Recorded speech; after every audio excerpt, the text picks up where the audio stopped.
Sir, you're charged with especially aggravated kidnapping. You're also charged with aggravated assault, and you're charged with theft of a firearm worth less than $2,500. You're talking about stuff that is not relevant. Hello and welcome to the Court of Public Opinion. I am the Recovery Addict, and boy do I have a case for you today. Why is the dog chewing on this guy? I think they have got the wrong guy there. Got the wrong guy, and the dog was biting him. He roughing him up quite a bit. There's a lawsuit. 9 out of 10 judges prefer watching the Recovery Addict live stream in their courtroom. The fireworks are not done. Now we're doing commentary on the case. Dati mihi Anglican police, verbal bloody. That's literally not true. Oh, for Trump's sake. I didn't ask you to interrupt me. Is that correct?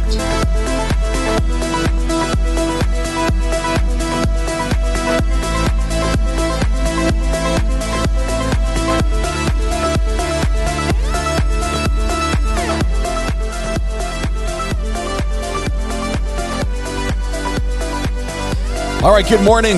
Welcome to the Court of Public Opinion. I'm the Recovery Addict. Thank you very much for being here. Happy Friday. We made it to the end of the work week, which at one time it was doubtful we would be here. I would tell you, if I look a little bit tired, if I look like I got not quite enough sleep, happy No Pants Friday. Thank you. It's probably because I'm a little bit tired and I didn't get quite enough sleep. That's how it is. Oh, my camera's working here, so it's good. Well, good, because that's what I've got live. All right. Welcome.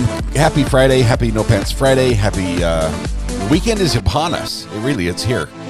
And not just the weekend, but we have incredible stuff coming up today in this trial and in developments in others as well. So we're gonna cover all that. If you missed last night, I apologize. First of all, I apologize to those who got an alert on their phone. I ask you to click the subscribe button and ring the bell.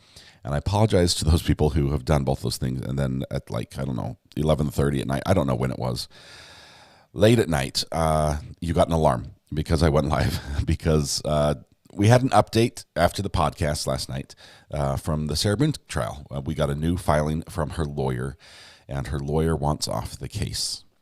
He wants to be done. He says, "Judge, please let me go." And he cited that there are unreconcilable differences, some ethical concerns, but the two are no longer compatible. The short marriage of I don't know, roughly 3-4 months at most has now come to a rocky end, or at least that's what he wants. I don't think the judge will let him quit. I don't think so. That's where it's going to go. But we'll talk about that another time because we have very, very little time before the case for today that we're following starts. That's the Jennifer Crumbley case. In that case, oh my goodness, we're on cross-examination of the defendant. She is currently sitting on the stand, in court terms. She's not right now. She's like in a jail cell somewhere. But she's on the stand, or will be as soon as court starts, and she's going to be cross-examined by the prosecution. And it's going to be crazy. It's going to be crazy. You know it is. It's going to be absolutely nuts. So we have all that. We have and everything else, all the other cases as well that we just don't have time to go into. But first, what we need to do is celebrate Ashley, who was first in chat this morning. Congratulations, Ashley. I'm glad that we even got a thumbnail up before I just had to click the go live button. But that's about the best I could do. Ashley, not only your first in chat, you also came in with the 8-month membership mark, saying so grateful for that day you randomly showed up in the YouTube algorithm back in the ZA days. Love it here.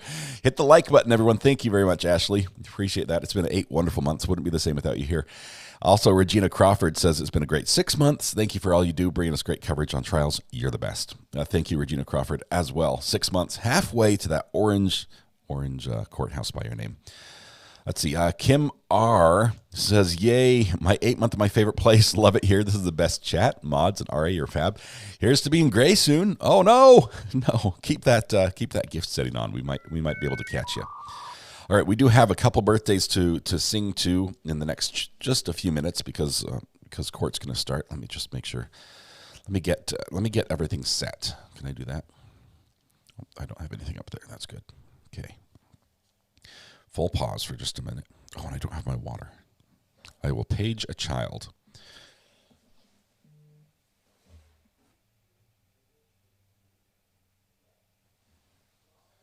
Okay, we're at 234 objections.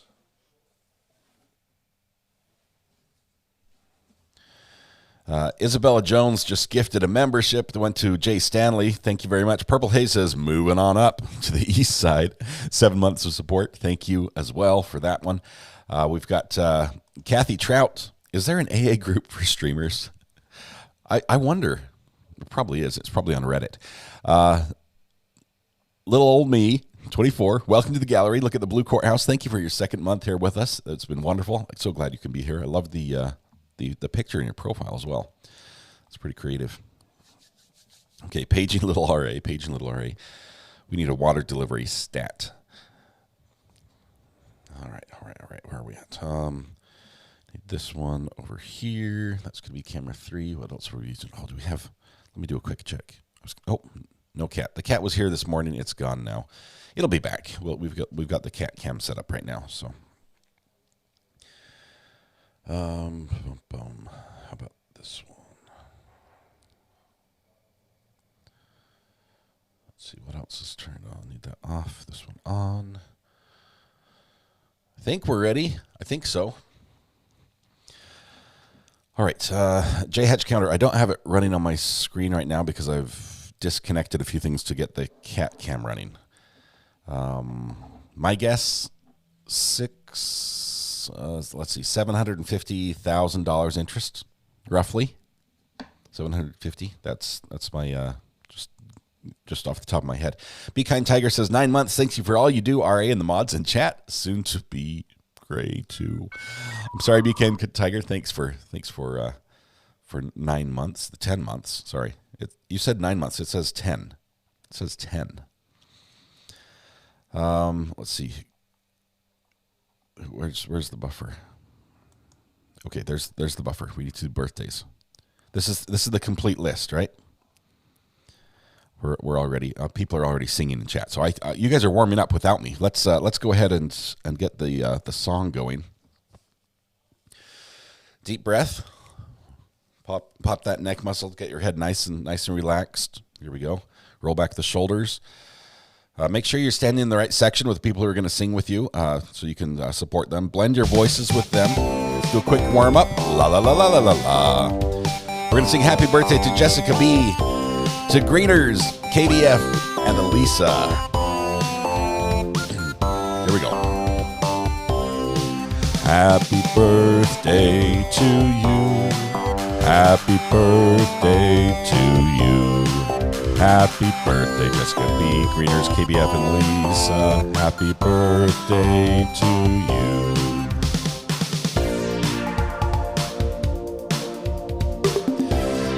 I always look for the cha-cha-chas. we got them. Lots of cha-cha-chas.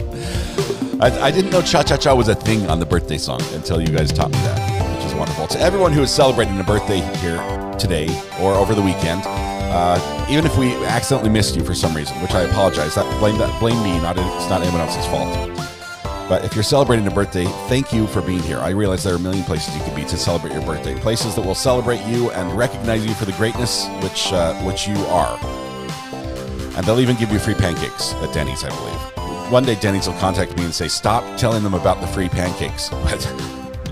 But there's a buffer sound. Let's see. Happy birthday to Mathis' dad.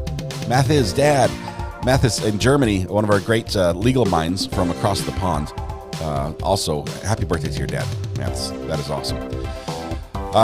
To all those who are celebrating birthday, hope we can make your day a little bit better. Thank you for letting us celebrate with you. And if there's anything we can do to make it a little bit brighter, let us know. We'll try to do a shout out personally to Mathis' dad if we get a name here.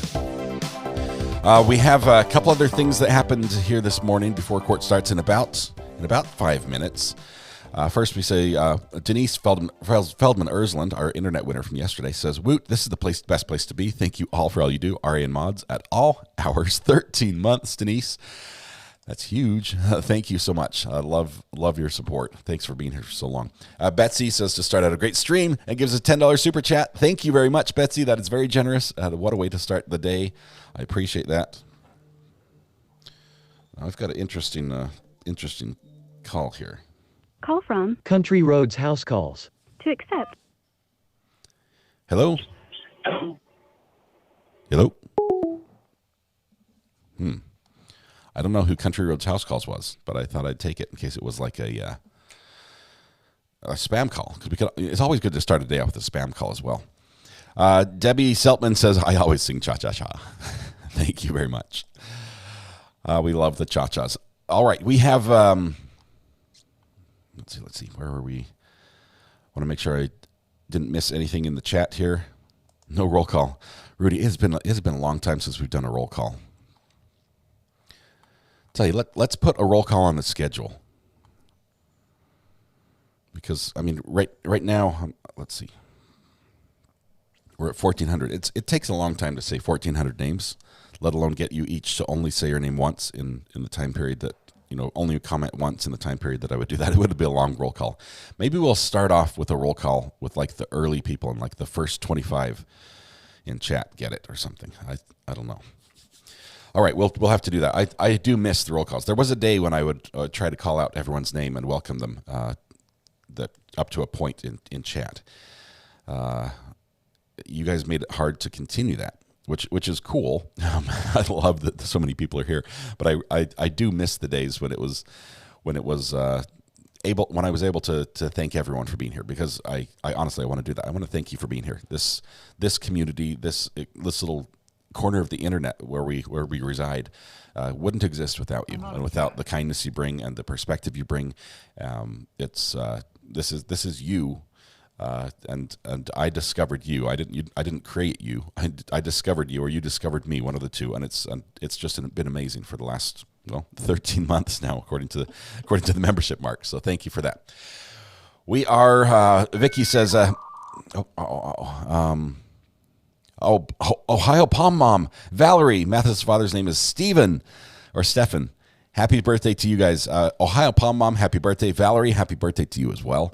And Stephen, your son is incredibly smart and educates us regularly on U.S. law. So he should be a lawyer, just so you know. I mean, he's great at math and everything, but I think he should be a lawyer. Vicky says, hey, Ari, love your streaming, and you have lots of UK fans. I have a special place in my heart for the UK. I spent a couple of years over there. Absolutely love mostly the people, and secondary the food. I could live in a chippy. The chip shops. Video of roaches fighting. I don't know who won. Oh, I love the food. I could go have a kebab, 3 times a day, and probably my doctor was probably glad I don't live there. But the pastry shops, grab myself a Scotch egg.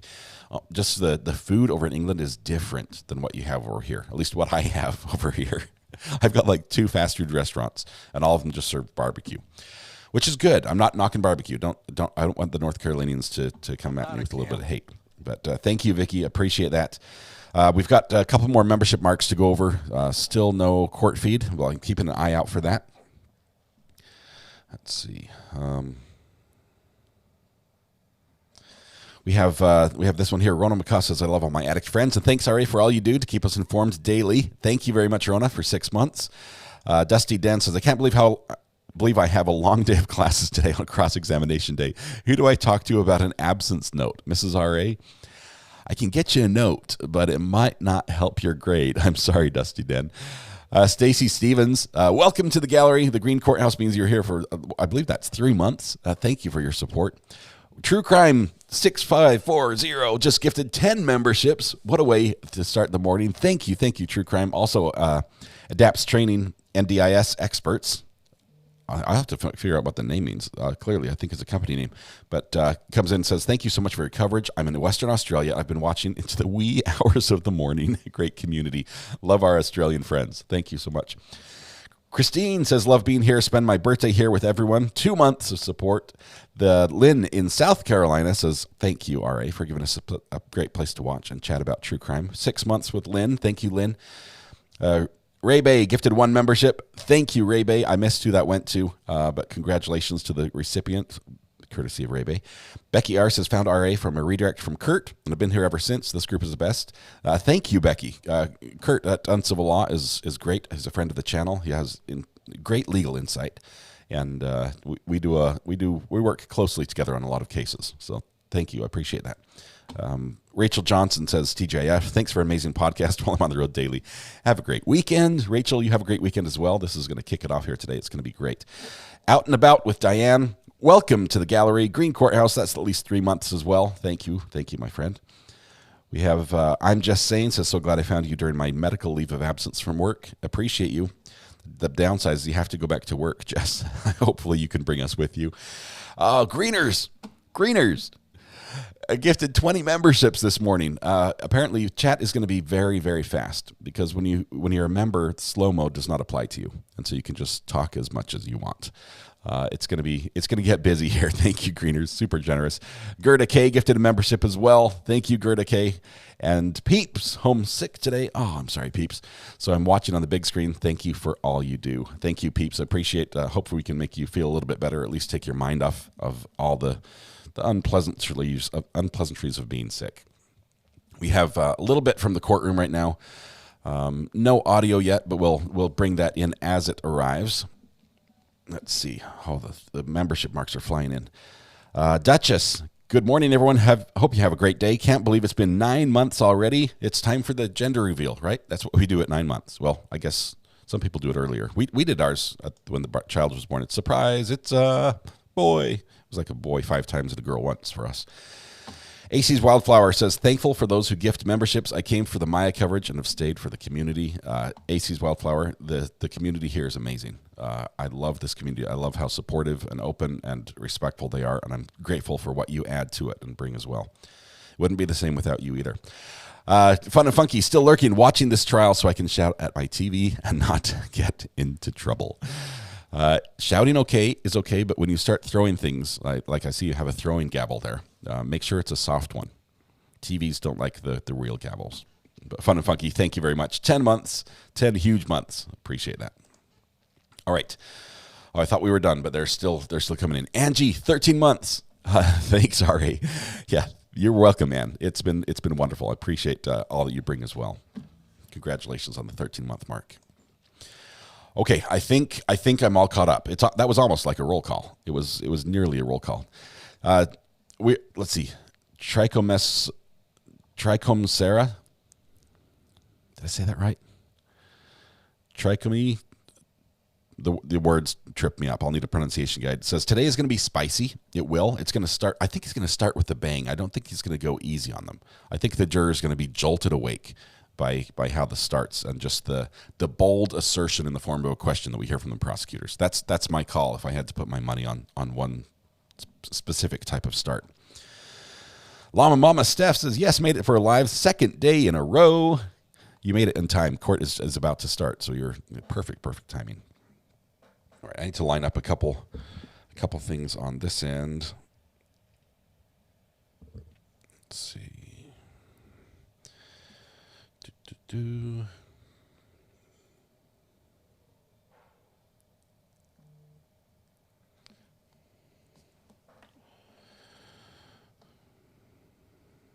Why is my phone not recognizing my face? Am I that tired? Don't miss the forest for the trees. All right. Happy Friday to everybody. Ooh, a couple more here. First of all, Amy Hankinson says, thanks for covering this case. It means a lot to us Michiganders. This cross is going to be wild. You are not wrong, Amy. A video of roaches fighting. I don't know who won. We'll have to get back to Judge Stephanie Boyd here soon. Best chat on the YouTubes. We love you, Ari. Thank you very much, Polar Bear Lover. Wayne Hatchell, member in the gallery. Thank you very much. Yellow Courthouse. I don't know. I think you're 11 months. Yes, 11 months. If I look at my screen, it will tell me. Wayne, you've been here with us for a long time. You're about to get an orange courthouse. That's next month. Going to lose courthouse. I love our family. Jenny's. Hopefully you gain it again. 8 months of support. Hopefully that pops right back with a gift. Have an easy day. Groundhog says early. Was that today or was that yesterday? Groundhog Day. Early spring. I'm good with an early spring. I'm not a cat. Regina Crawford says, P.S. Thanks for the gifted membership. Apparently, I got it last night. That's awesome. Regina, you might have been one of the ones. We were able to give 10 gifted memberships as a channel away every month. We do it the first podcast of each month. And so last night we gave away 10 gifted memberships. And there were also a lot of other gifts, so it might have happened during that time. Roddy Lover gifted another 10 memberships just right now. Thank you, Roddy Lover, for that. Marianne R., says, Happy Friday, everyone. Thank you, Marianne, for your 2 months of support. Let's see. We have defense attorney present. One person from the prosecution. It looks like either a paralegal or a support staff member. But prosecution or defense is there. Ready to go. iPad at the ready.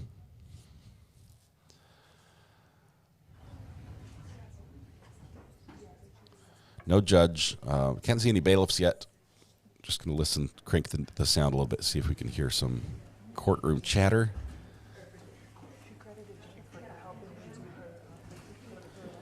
Sherry Smith, thank you for your 9 months of support, Sherry. Appreciate you being here.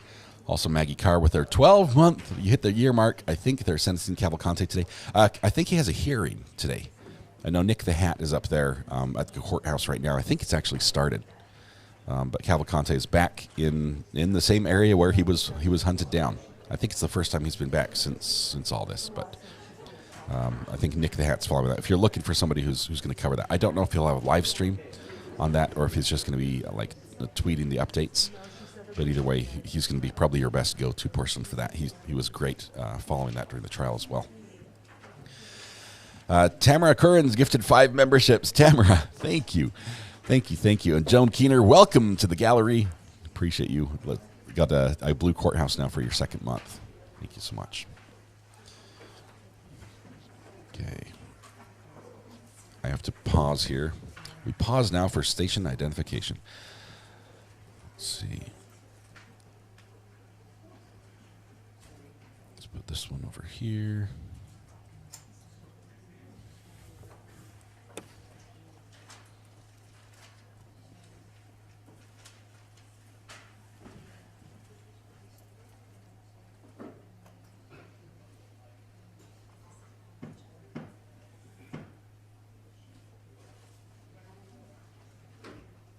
We have to get our timer going as well. Give me just 1 second here.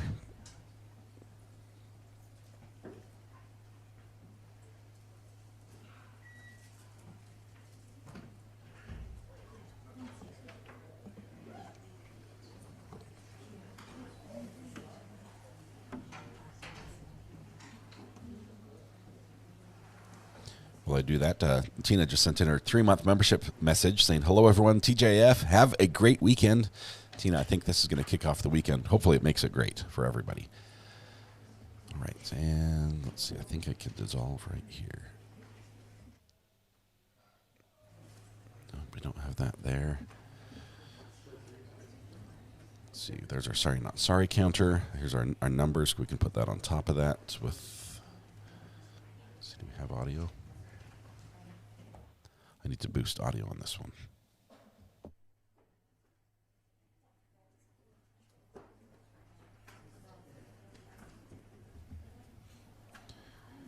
Okay. We're getting there. It's a long process here.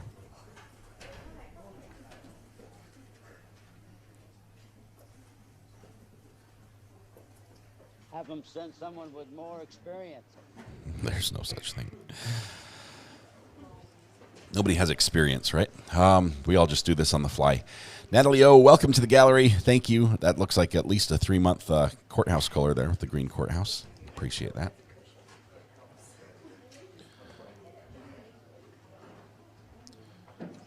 I think my TV image is going dark. I'm not a camel.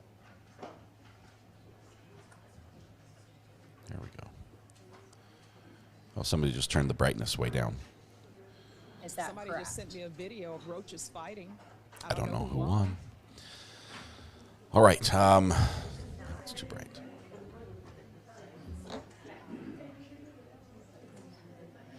The sound's really low right now. We'll wait till court starts, and I'm going to play with it a little bit and boost it a tiny bit more. But I think we've got a good balance right now.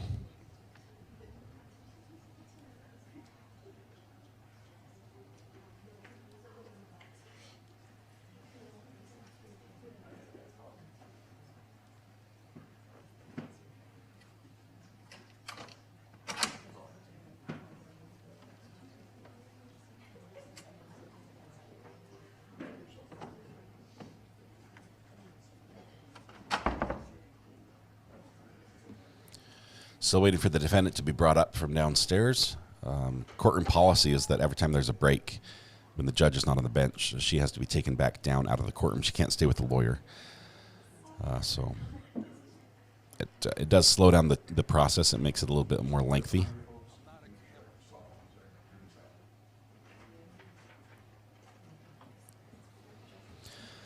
Okay, did they say what time court starts? It starts at 8:30, which is 11 minutes ago. So what we might see today, we might see this before the jury's brought in, is we might see the defense attorney, Shannon, make a motion for a directed verdict because she reserved her right to do that. She hasn't done it yet. She might do it at the end of the case, just like push it all the way to the end. But she knows it's not an urgent thing because she knows it's not going to fly. It's a procedural thing. It puts it on the record. It preserves it for appeal. But it's basically it's a lost cause. She might not even put much heart into it. Sometimes we've heard these motions made almost in a single breath. It's like, Your Honor, I just for the record, I need to make a motion for directed verdict, and just we need to get that on the record for preserve for the appeal. And she's like, okay, state. And the state will say, we don't need to say much. We feel we've presented a case, addressed all the elements, and the case stands on its own, should go to the jury. And the judge will like, yeah, I find that there's enough evidence, and that's it. It'll be a 10-second thing in some cases. Little old me watching with my daughter, who's recovering from pneumonia. Thank you for covering this important trial so sensitively. Little old me, thank you very much. I hope your daughter gets feeling better. Pneumonia is no fun whatsoever. But I take heart that she is recovering. Wonderful. Let's see. I've got to give a shout out this morning to Amber, Calypson's vixen, who feeds me information on breaking news. And she sent me information about the Maya, not the Maya documents, but the Sarah Boone document last night. And she sent it in so much time that I was able to, ask a couple questions about that, talk it over with my podcast partner, run to the website, snag a picture, pull it up on the website, snag a picture myself, and put it out on Twitter. And apparently we're the first people on Twitter with the news, so it went all over the place, and everybody was retweeting it. Thank you, Amber. She is, I don't know how she does it, but she just has her ear to the ground when it comes to courtroom. She does great work also for the Discord page as the gavel drops. If you're looking for a place that has all those documents, and on any trial you're interested, including the ones we're not covering, the Discord server, as the gavel drops, is your place to go. It's not my server, but they're great friends of the channel, and we've been sort of partners in this since the get-go. So I want to thank them and thank Amber for that. Just amazing work there. She is incredible. Amber's the MVP. And she might be sleeping right now because she was up very late last night. So she might miss this whole thing. So if she shows up, just tell her I gave her a shout out.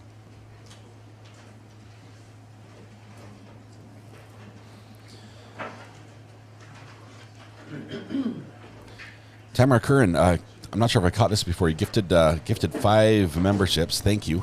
If I missed that, I apologize. Lots of new members here. Recording in progress. That means the judge is about to take the bench. Zoom is on. Look at that file. Look at those files. The whole cart full of documents. He's brought the whole case with him.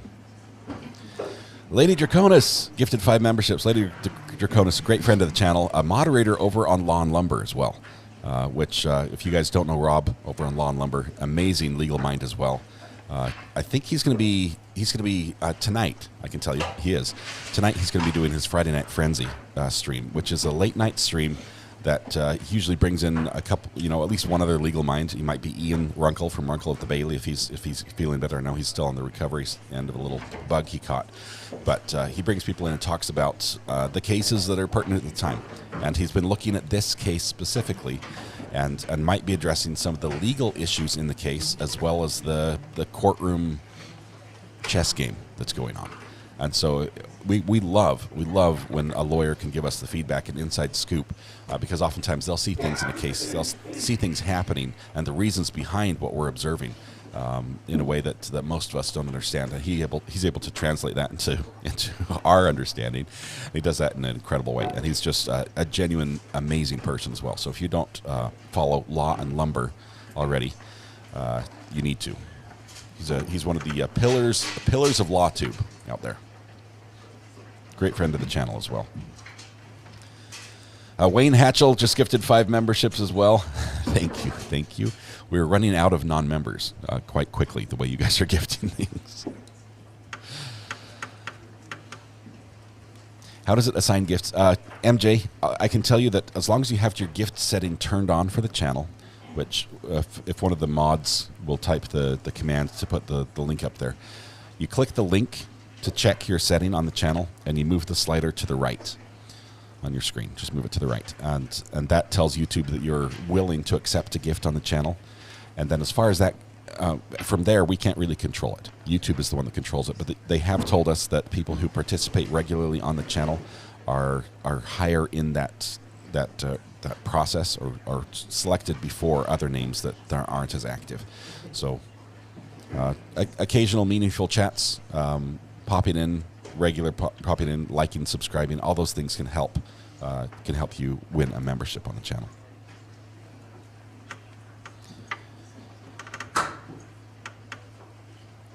I wish I could control it, because there are some people who desperately deserve one and never get it. I don't know why that is. Jules04, welcome to the gallery, brand new member. To those who are new here, I just got a membership today.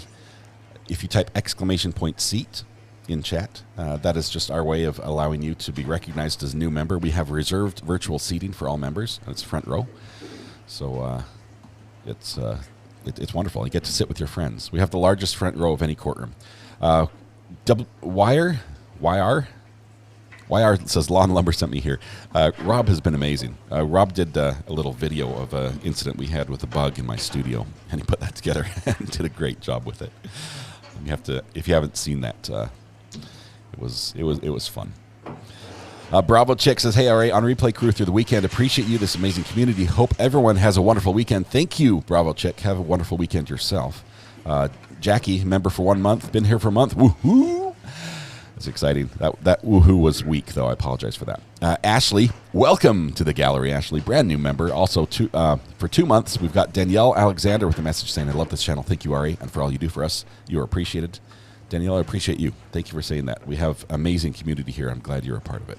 Thank you so much.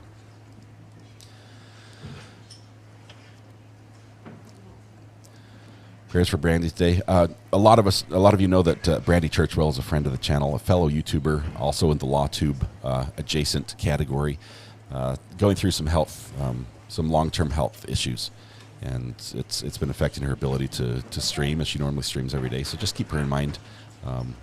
That she's on Twitter. That's a great way to reach out to her, even when she's not live. But prayers for her today. We're hoping the recovery is effective and quick. New Bunk Foss, TGIF, have a fantastic weekend. Thank you, my friend.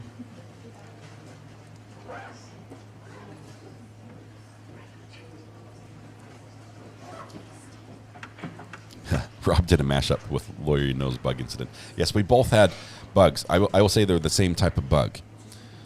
But the Lawyer You Know is a little braver with how he handled it than I was. Connie Munster, 8 months, but I think it's more. I love this channel, RA, the mods, and the great members. Well, there was a month or two where we did not have memberships. So yes, it's very, very possible that you're rapidly approaching your year mark here.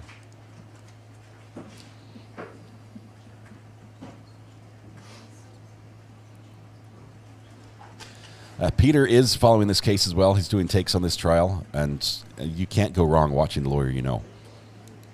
Great mind. He's one of the first lawyers I started watching on LawTube. And yes, he has fabulous hair, and I'm jealous. But really, it's his legal mind that I like.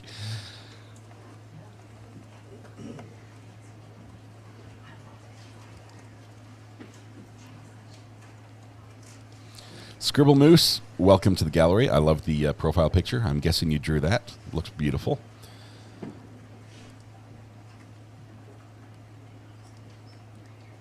Deborah Slitter also upgraded membership to jury. Thank you so much, Deborah. The jury has virtual padded seats, or padded virtual seats, I think is how it goes. Thank you, Deborah. I appreciate that. Thanks for your additional support. Nova also, welcome to the gallery. Thank you, Nova. All right, the corner, for those that are new here and popping in, says, why does it say 234 in the corner? Then sorry, not sorry underneath. There's something we do with all trials. We realize we cover heavy topics. A lot of these cases involve the death of one or more people or serious crimes against other people.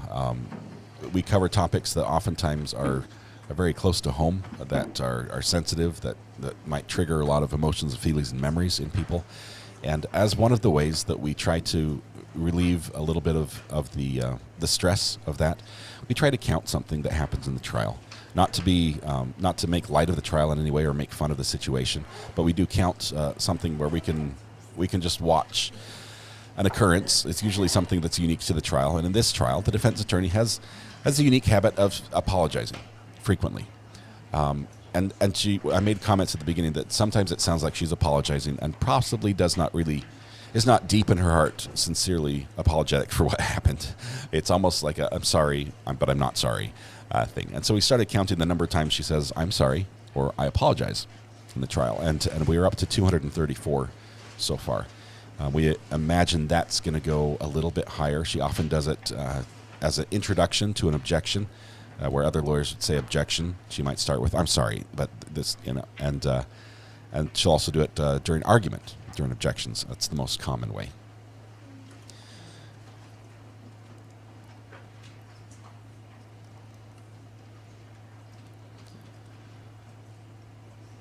Smurfana says, all right, when in doubt on sorry, just up the count. Welcome to my brain today. Thanks for all you do. Can someone link the enable gifts thing? Yes, type !gifts. Oh, somebody did right here. There's the link in chat. You have to click on it in the chat window. Just make sure your sliders turn to the right. And you only have to do it one time. And YouTube should remember that setting. But if you've changed it and you haven't received a gift in a long time, you might want to just check it quickly. Have an easy day, 11-month member, and today is Groundhog Day. Thank you very much for the super chat. And it's Friday. It's Friday as well.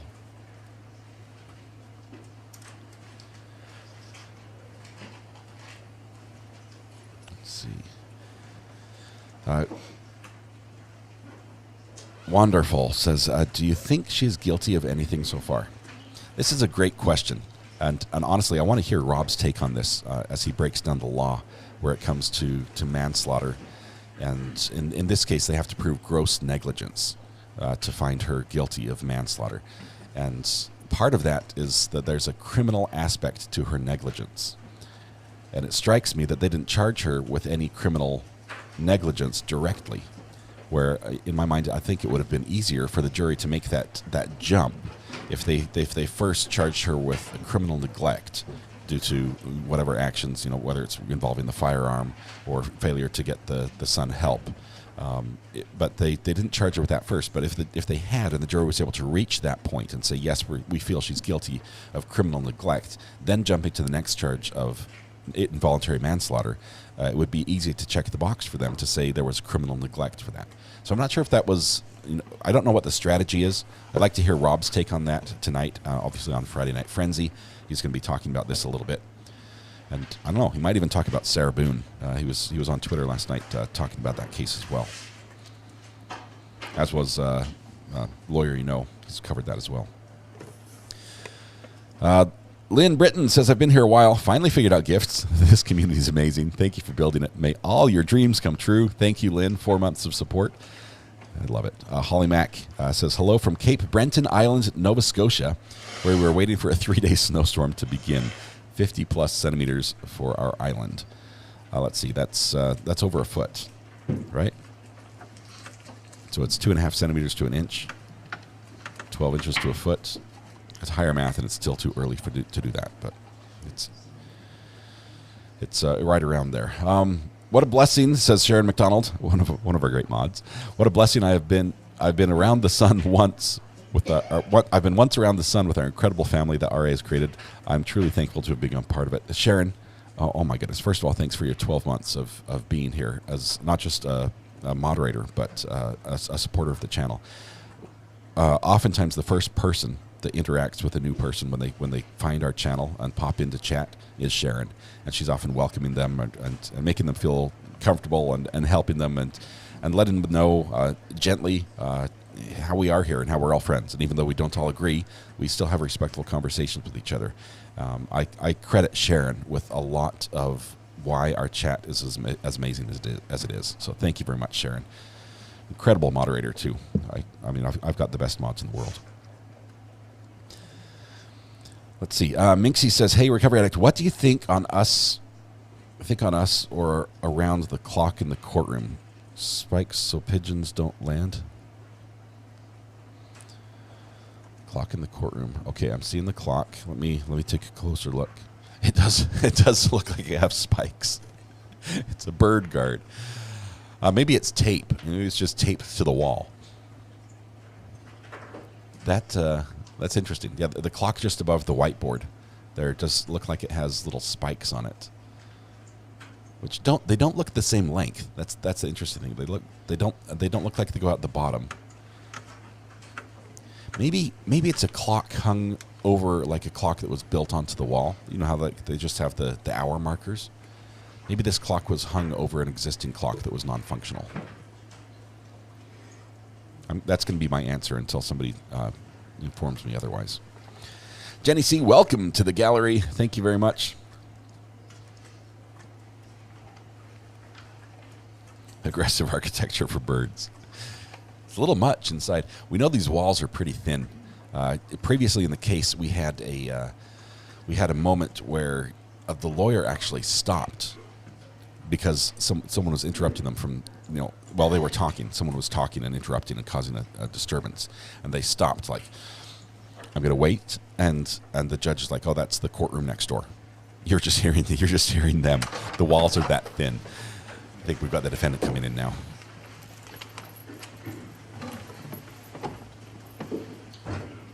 But that might also be the reason why we have so many conversations that happen in the presence of the jury, because them leaving does not mean they don't hear anymore. They can still hear when they're outside the courtroom.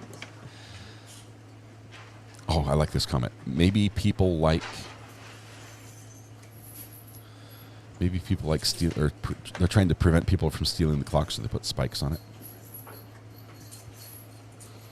Georgia, we did about a 20-minute live last night with the Sarah Boone update with the latest. Her seventh lawyer is asking to withdraw now. Seventh lawyer. She was supposed to go to trial. What was it? May 13th, May 17th. I forget the date.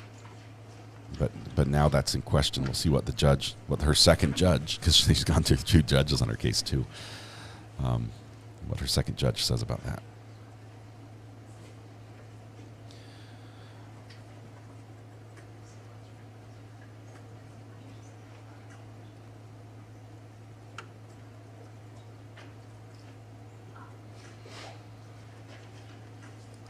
Dusty Den, this is a better explanation. When you can't figure out how to change the batteries, so you just buy a new clock. That's it. That's the winner. How do the courts choose if someone's charged as an adult? That would be like the Miller hearing that we saw in the case of the shooter. And it's done, the prosecution sort of does that, it sort of leads that charge. Prosecution makes the charges. They're the ones that choose how things are done. But if you watch the Miller hearing for the shooter in this case, that will give you a little insight into that. All right, court is now in session. The Honorable Started half an hour late on the dot.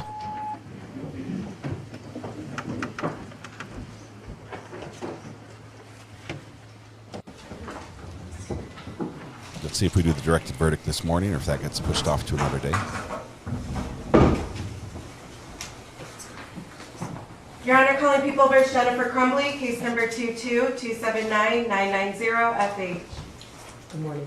Good morning. Karen McDonald on behalf of the people. Thank you, Mark East on behalf of the people. Your Honor, David Williams on behalf of the people. And good morning, Shannon Smith on behalf of Jennifer Crumbley. All right, you may be seated. As seems to be the theme, issues came up. Oh no. at the end of the day, yesterday at the close of the defendant's direct examination, at which point I invited both sides to submit anything that needed to be dealt with in the morning or that you wanted me to consider for purposes of going forward with the cross-examination, correct? Yes, ma'am. Okay. And so, in the early morning hours, as is our habit in this case, I received a filing by the people. So I want to let the people make a record of that. Thank you, Your Honor. Judge gets up at 4, starts working on this case. That's right, Judge. Thank you. Judge, as the court is aware, the issue of flight has been important from the start of this case. It was part of the bond motion.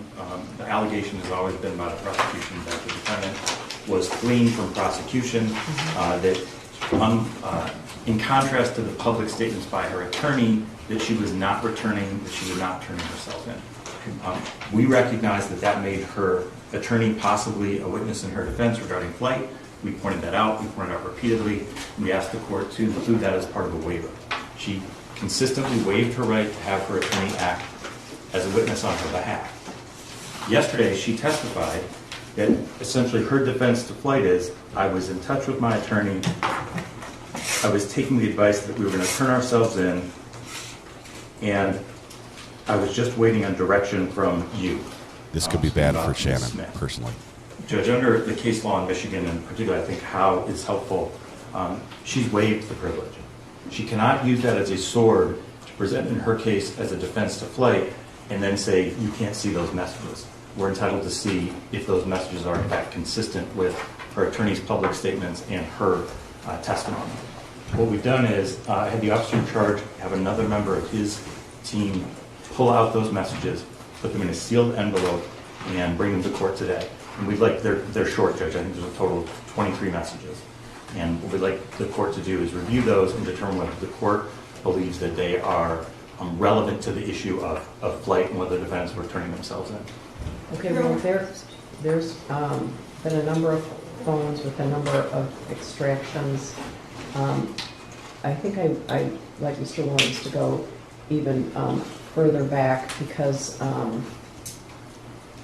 there was this People's notice about assertion of privilege, correct? Yes, Your Honor. Okay, so can you describe that for the record? Judge, so what happened was we had a total of... This was before the trial? Yes, Your Honor. Okay. I raised it with the court on January 12th, I believe. It might have been the evening of the 11th when, frankly, I personally was reviewing files in preparation for trial. What we have is 6 cell phones. They were all extracted, downloaded into a program called Cellbrite so that we could review the evidence on those phones. Okay, 4 of those were in the possession of the defendants and 1 was the shooters. Is yes, that correct? Judge, what we have is we have their 2 phones that were seized from them right after the shooting. Correct. And they were found with 4 phones, that's 6, and there's also the shooter's phone. Okay. So the total of 7, 6 associated with the defendant. We were, and so in reviewing those, when we determined that there were potentially communications between counsel and the defendant back at the beginning of the case, those were stripped out by the sheriff's office. So we would not see those, would not have access to them, would not come across them. Okay. When I was reviewing photos that day, I was looking for a particular photo. I came across what appeared to be a screenshot of a message. And even from the screenshot, there were a couple of words that stood out to me. It was clearly relevant. I could not see who it was to and from. I opened it. As soon as I did, I could see Shannon Marielle at the top, and I closed it. Okay. That was inadvertent, but because I saw the timestamp on that communication, it was clear to me it was potentially relevant. So I brought that to the court's attention, to the defense's attention, and said, do they want to assert the privilege? And they said, yes, you can't see that. Okay. We did no further investigation. Right. And so now the defendant has testified and she has waived the privilege. She's now relying on her attorney's advice and testifying that that's the basis for her claim that she did not flee. Right. These messages might be problematic. Your Honor, I have not seen what the prosecution has uncovered. Well, they haven't seen it either. Okay. I don't even remember, honestly, what texts there were. I have no memory of this. But what I will say is when I had my client on the stand and I was asking her what her intentions were, I was asking her what her plan was, and I thought her testimony was going to be, I planned to go to Novi on this day at this time. I didn't plan for her to say, my attorney told me to do this. That was the plan we had. That was what I was in touch with Miss McDonald about, but she wouldn't call me back. Okay, I don't know why you keep telling us that. Well, I'm just saying, I didn't mean to open the door. So I would ask, I didn't mean for my client to open the door. I would ask the jury just be instructed that whatever was discussed with the attorney be struck from the record and move forward. Wait a minute, struck from the record, what she already testified to? Yeah. That is not happening. Okay, then I object, Your Honor. I don't think that my client opened the door to all privilege being waived. And to be honest, I don't even know what they're talking about. So until everybody sees it, Okay, well, you want everybody to see it? No, I don't. I'm objecting to anyone okay, what do you opening mean it. Everybody's seeing it? Though he's specifically saying that there are potential texts between you and your client. So I would ask to see the texts. An investigator may have extracted this information, or presumably the prosecution has not seen it. But if it's a communication between you and your client, presumably you have seen it at one time. I don't know that it's between me and my client. It says Shannon Marielle on there. I don't know which of the phone numbers they saved. I don't know. Okay, I have no text on my phone, so I don't know. I went through to look through my own phone. I don't have anything. I don't know what they're talking about. Even the screenshot he sent, I don't know where that came from. Well, Judge, then obviously... Do you know which phone it's from? Yes, it's from the defendant's burner phone. And we can tell that because of the context of the other messages on the phone. Okay. So it's her phone. Her phone, but I don't know who... At that time, Marielle and I were both in touch with Mrs. Crumbley, and that's... Well, it doesn't matter who it is. Yeah, I'm just saying, I don't know if Marielle sent texts. I don't know if they were... I don't know who the phone number is that's called Shannon Marielle. Okay, but I guess the thing we're grappling with here is whether or not your client, obviously the privilege belongs to her. The privilege is like the theme of this trial, right? So the privilege belonged to her. So really the question is whether or not she waived the privilege. I would have to say that this would be a dangerous precedent. To be honest, Mr. Williams, when we ended the day, as we do every day, with upheaval, I assumed that your concerns were the fact that she testified that she went to bed at 11 o'clock, took 4 Xanax, and then was later asked when the police came into the room, were you, this is an exact quote, were you aware there was anything going on? No, we were not. And and that would have been at 1:30 in the morning per the body cam. So I thought that's what your concerns were directed at. So, Judge, I think the testimony was there were a swarm of officers on scene by 11:16 a.m. And then, in fact, if the... Was there? Okay. PM, I'm sorry, PM. Okay, we were, I'm put in a difficult position because some of these transcripts are not immediately available. But I had my staff, who's probably on the verge of resigning, based on my requests of them. She's overworking her people. Testimony of David Shaw. Didn't David Shaw say he was there before midnight, got the call at 11:30, was on call, was 20 to 25 minutes away, was at the building an hour and a half to 2 hours before entered where the defendant was at 1:33. So, Judge, Mr. Kirtley testified that he called 911, that was at 10:43 p.m., that there were officers on the scene within 5 to 10 minutes, and then as soon as they found the license plate, there were swarms of officers. That is what happened. I'm not sure about the other testimony. What time was the first officer on the scene? It was before 11. It was someone before Mr. Shaw? Yes. Oh, okay, so I told the wrong officer. What's his name? Kirkley? May I just, so Corporal Shaw was a member of the Detroit SWAT team, so he was recalled. Okay. That's right, Judge. So he was recalled once officers were already on scene and set up a perimeter. Okay. The testimony that came in through Mr. Kirkley, the individual who called 911, was that he called 911 at 10:43. Then we watched the video where he walked into the building. At the end of the video, you see the two Detroit police officers pulling up on scene shortly before 11 o'clock. His testimony was that he met with them and then there were swarms and swarms of officers. Okay.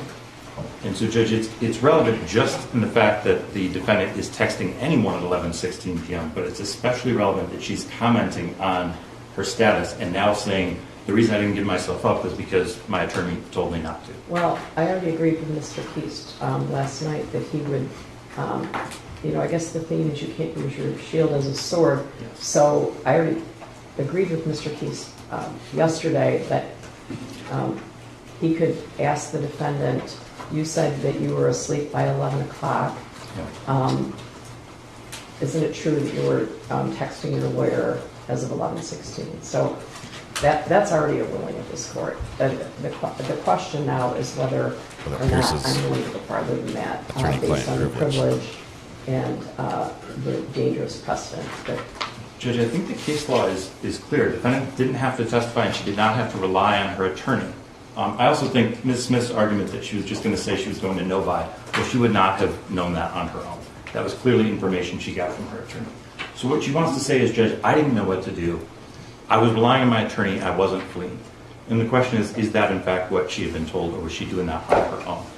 We'll only know that if the court reviews these messages in camera. It doesn't mean they're admissible. What it means is the court will determine if they're possibly relevant, let us see them, and then of course we'd have a discussion or a ruling on whether or not they're actually admissible. Okay, what did you say? I've seen some of the extractions, piles of extractions from here, so I guess I don't know what you'd be referring to. I don't know that I'm willing to do that. That sets a dangerous precedent. Judge, I don't think it does to do it in camera. Privileges can be waived. And I know privileges can be waived. It's the theme of the trial. But the problem is that I'm making a determination about what's in and what's out in the middle of the trial, right? She hates that. And potentially invading her privileged communication with her lawyer. Judge, I'm not asking the court to make a call whether it's in or it's out. I'm asking the court to simply look at it and see if it goes to the issue of flight, then allow us to see it, and then there would obviously be an argument of whether it's relevant and admissible. Okay, you're asking me to review it and see if it goes to the issue of flight. Yes, Your Honor. She might be willing to do that. That's another thing that I was thinking about. What if she makes some admissions to her lawyer about this case? Those then, Judge, if they're just about the case, we would not be entitled to see those. Okay. All right, what else, Ms. Smith? What else? I have nothing further, Your Honor. My client does not waive privilege. That's the position she's taking. So whatever the court says. The question is whether she waived it on the stand. What were her exact words? She said, the question was, Ms. Smith, all right, so what? Okay, so you know you're charged, which, by the way, Judge, they knew they were charged. They suspected they were being charged on December 1st. There are text messages not to their attorney on December 3rd at 11:30 a.m. saying, we have been charged. So she knew she'd been charged. Ms. Smith said, so you know you're charged and you know they want you. What was your plan at that point? Well, I was in touch with my attorney, Ms. Smith, me, you, as the answer, Ms. Crumbley, you. And I was taking your advice that we're going to turn ourselves in. And then further on, Ms. Smith, okay, ultimately on the night of the 3rd, were you aware on Friday afternoon if you could go into court that afternoon?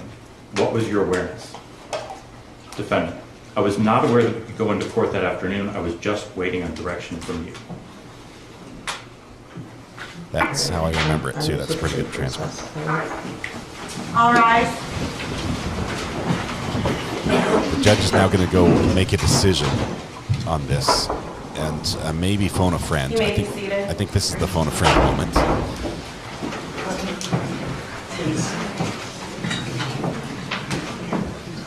This is huge. This is big. We're going to turn the chatter down in the court for just a little bit. It's not a small thing to pierce the attorney-client privilege. That is major. That is big. That is a protection. It is a very strong shield. Okay? And according to policy, they have to take the defendant.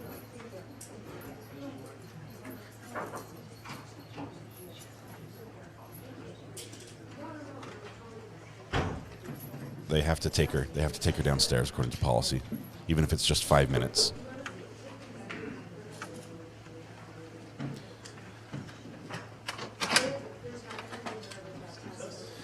Samantha Terry, thanks for posting the chat rules. For those that are new here, this is a fun place, a friendly place to watch true crime. It doesn't mean you have to agree with everything that's going on, but we do ask that you are respectful, not just to other chatters in chat, but to the people who are participating on the screen and people who may be viewing that are connected to the case.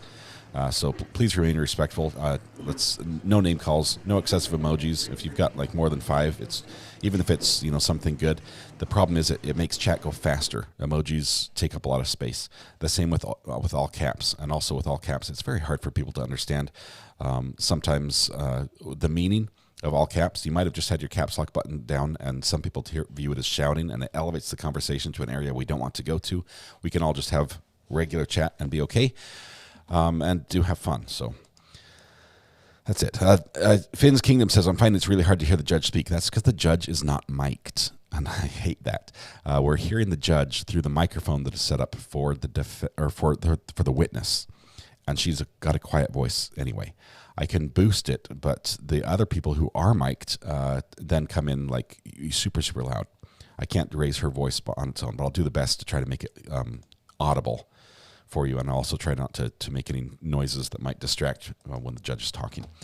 BG just gifted a membership. Thank you, BG. Also, Megan Easton gifted another membership. The memberships have been flying out the door this morning. Minnie, congratulations. You got Megan's, and it looks like Finn's Kingdom. There you go. You typed in chat, and immediately you got a gifted membership. Congratulations there. All right. Vicky says, regarding international calls, what about a burner Facebook profile? The problem I'm having right now, Vicky, is I don't want to have 2 burner phones. We have one burner phone that works great for U.S. calls, Canada, and things like that. I don't know. Does Canada have to pay? I think they might have to pay. But it does not work with WhatsApp, which was going to be our go-to for the burner phone overseas, because it's a Google Voice number, and it just won't allow it to work. So we're trying to find a way to have a burner phone number for international callers so they can call and not have any charges accrued to them. Let's see.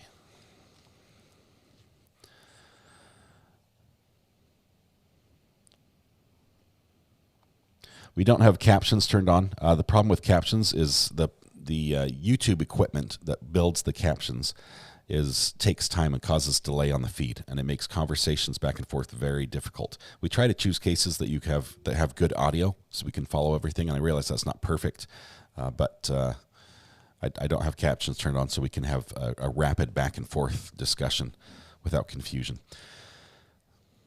Let's see. K-Cat says, what the heck game was Shannon playing at? Did she have a date Friday night, an event to schmooze at the time that we, at that, whatever Monday works better for me to turn you guys in? No, I don't know. I don't know what her plan was. I think Shannon, as a lawyer, was probably most mindful of the Crumbley's desire to stay away from the media. And so looking for an option to turn themselves in that still complied with the order, even though they're late. But sorry, I've made a mess of chat. Sorry, let me get rid of this. Click the wrong button and completely change the overlay. We'll fix that.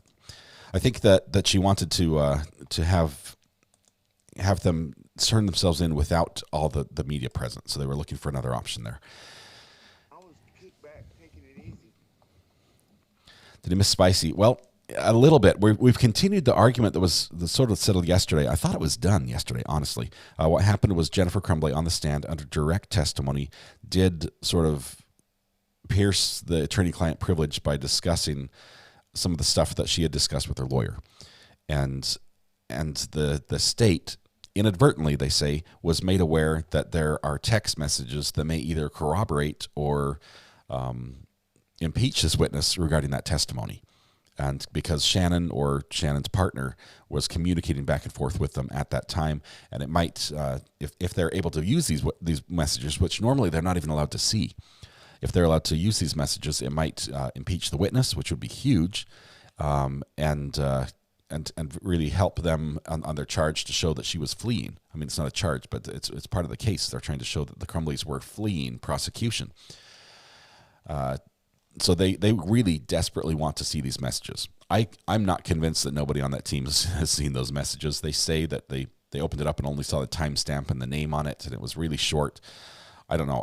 I can read really fast, and I imagine lawyers like these people can read really fast as well. But they say they didn't see it, and they're waiting. They've had a third party, an unaffiliated third party in the sheriff's department, extract these messages from the phone, from the Cellbrite data, and they want to see them. They put them in a sealed envelope, like the answers to the game Clue, and they want to take a peek and see if it really applies to the case or not, as they've laid it out. They want the judge to look and read them first and say, look, you can read these without piercing the privilege. I don't know if you can. I mean, that's not being able to, not having anyone else know, it seems like that's what the privilege is. But judge would look at them and they say, if then you see these messages are not appropriate, as far as they might be just other communications with the lawyer about other facts, about the son, about the firearm, whatever it is, then that's fine. We won't see it. But if you look in there and you see that there is information that is pertinent to this very allegation and the testimony that we've had from the witness on the stand, then you let us see it. And you say, okay, this is allowed in. And then we get to use those to impeach that and honestly, possibly get Shannon Smith in trouble. Because if she's presented something as true in court where she knows it was wrong or the facts say otherwise and she was a part of that could be prosecutorial misconduct. As an officer of the court, she has an obligation to not present falsehoods like that. So that's where we're at right now. It's a big decision for the judge. It is one that basically would definitely go up to appeal. You know, when you're piercing attorney-client privilege, it better be very clean, and it better be good, sound testimony for that. The judge did ask last night for case law, so she could make her decision based on precedent, which most judges like to do. They don't like to forge ahead where no man has gone before, or woman. They want somebody else to have laid that groundwork and had it stand up against appeal before, so they can move forward.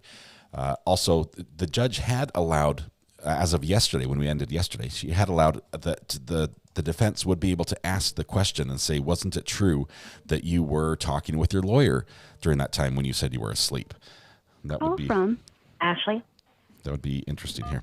Ashley, how are you doing? Hey. Is this our internet owner, Ashley? No. Different, no, not sorry. not this Ashley. Okay. No, wrong Ashley. How are you doing? So, living the dream. This case, first of all, it's all the slippery slopes. But I will say, working with lawyers for years, only prosecutors really fight to have the attorney-client privilege veil pierced. Yeah. Because it's again slippery slope. You can't fight for it in one case and then also again sword and shield. It's the same situation, all right. It's not something I can see any attorney really fighting against, because you have to always worry if it's going to be used against you at another point. And outside of prosecutors, who else really can you think of? Yeah, it is just the prosecutors, because the defendant rarely goes to the prosecution and spills the beans and Right. then says, help me out here, what can you do? That would be used against them in court. That's why they get their Miranda rights when they're arrested. But sometimes the defendant might go to a lawyer and say, look, I really screwed up. I did something I shouldn't have. He might not spill the beans entirely, but he's like, can you help me check out my case? I'm worried to spend the rest of my life in prison. And that would be really Shapiro, good. Yeah. Even Shapiro, or, even in the Maya case, for instance, do you think that they were going to ever fight really for the ACP to be thrown out? Because what if then you have to worry about everything that the doctor said to them? It works in criminal defense. Anything civil, you never want to ever fight to have that pierced. Yeah, so. I agree. The slippery slope. the judge is basically saying the decision of whether or not to pierce that or waive that the action's already been taken.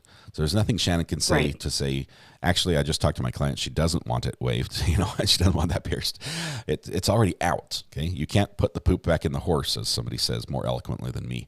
And so it's sitting there, and the state is, once again, we're in the same position we were with the shoe on the other foot that we were the other day, where we have the state now saying, you've brought something in and there's material that could help us to fight against it, and you won't let us do it. Shannon was in the same role just the other day as we reversed that with the items out of the Sun's journal. And she says, well, you've brought these parts in that make a client look bad. There are other parts that help paint the full picture. I'd like to bring those in. And it's that same decision the judge is making, but now the shoe's on the other foot with the other side. Yeah. I look at it as the situation where you have basically the defense or the prosecution has the burden to prove all of the things. And if you can't prove your case without piercing ACP, then you, quite frankly, we shouldn't even be here to begin with, because I don't think they had enough to charge this high anyways. But it does feel overcharged. After watching after watching their entire case, I started the case thinking, oh, these parents, I can't even believe it. And then throughout the entire prosecution case, I figured it would be strong. I would be stronger for the prosecution because, quite frankly, the whole situation, if there was any way to avoid it, I don't know of a single person who wouldn't have wanted to avoid it. Yeah. Then you get to all of these things, and I spoke to one of the most vigilant mothers out of all of my friends yesterday, and I just happened to ask her. She has 5 kids, so she's been, and they range from like 21 down to, I think the youngest is 5 or 4. And I said, when you go through their backpacks, because I know she does every day, when you go through their backpacks, do you split through the notebooks? And she goes, no, why? Why would I do that? And I said, okay, I just wanted to know. Yeah. Because even now, if does Mrs. R.A. go through all of the kids' notebooks, every page, or even flip through them daily? It's not I don't want to look at history homework. I don't want to look at Spanish homework. I don't want to look at math.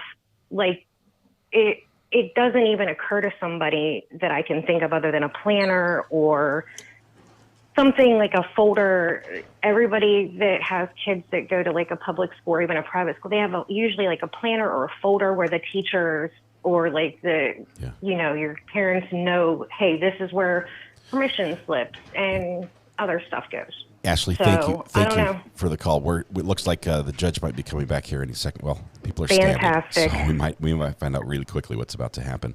Thank you very much. All right. Well, you have a great chat. Thank you so much for everything you do. You've been fantastic to watch. Thank you, Ashley. Appreciate you. We'll see you. All right. Have a great day. Bye.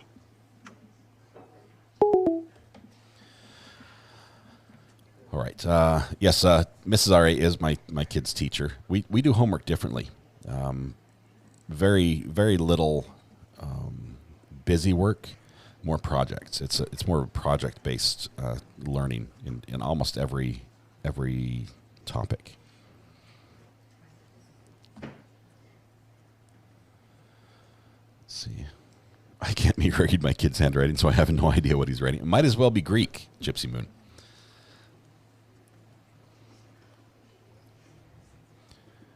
Did she just do jazz hands? Oh no, she was combing her hair. Okay.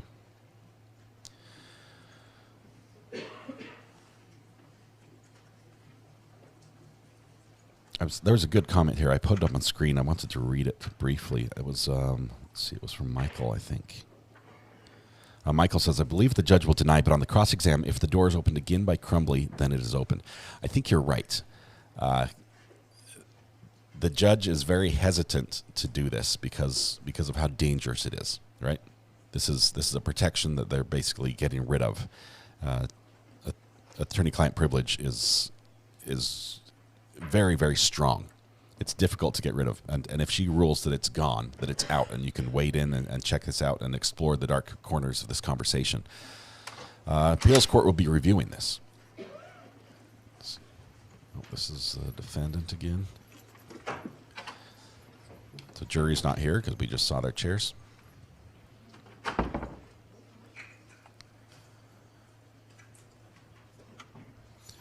I haven't seen as many bailiffs present in court as there were initially in the trial. It seems like they've scaled back a little bit. It seems like the first few days there were like 6 bailiffs along that wall next to the defendant, and honestly, they were there mostly, I think, to keep her safe in case somebody from the public tried to attack. Because there are some strong feelings against her. Let's see what she has to say. Let's see if you're right, Michael. Here we go.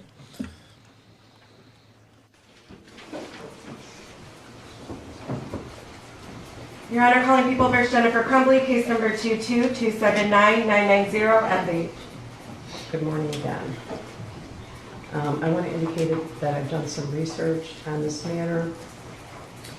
I think that the privilege that the defendant holds is her absolute privilege and protects her constitutional rights.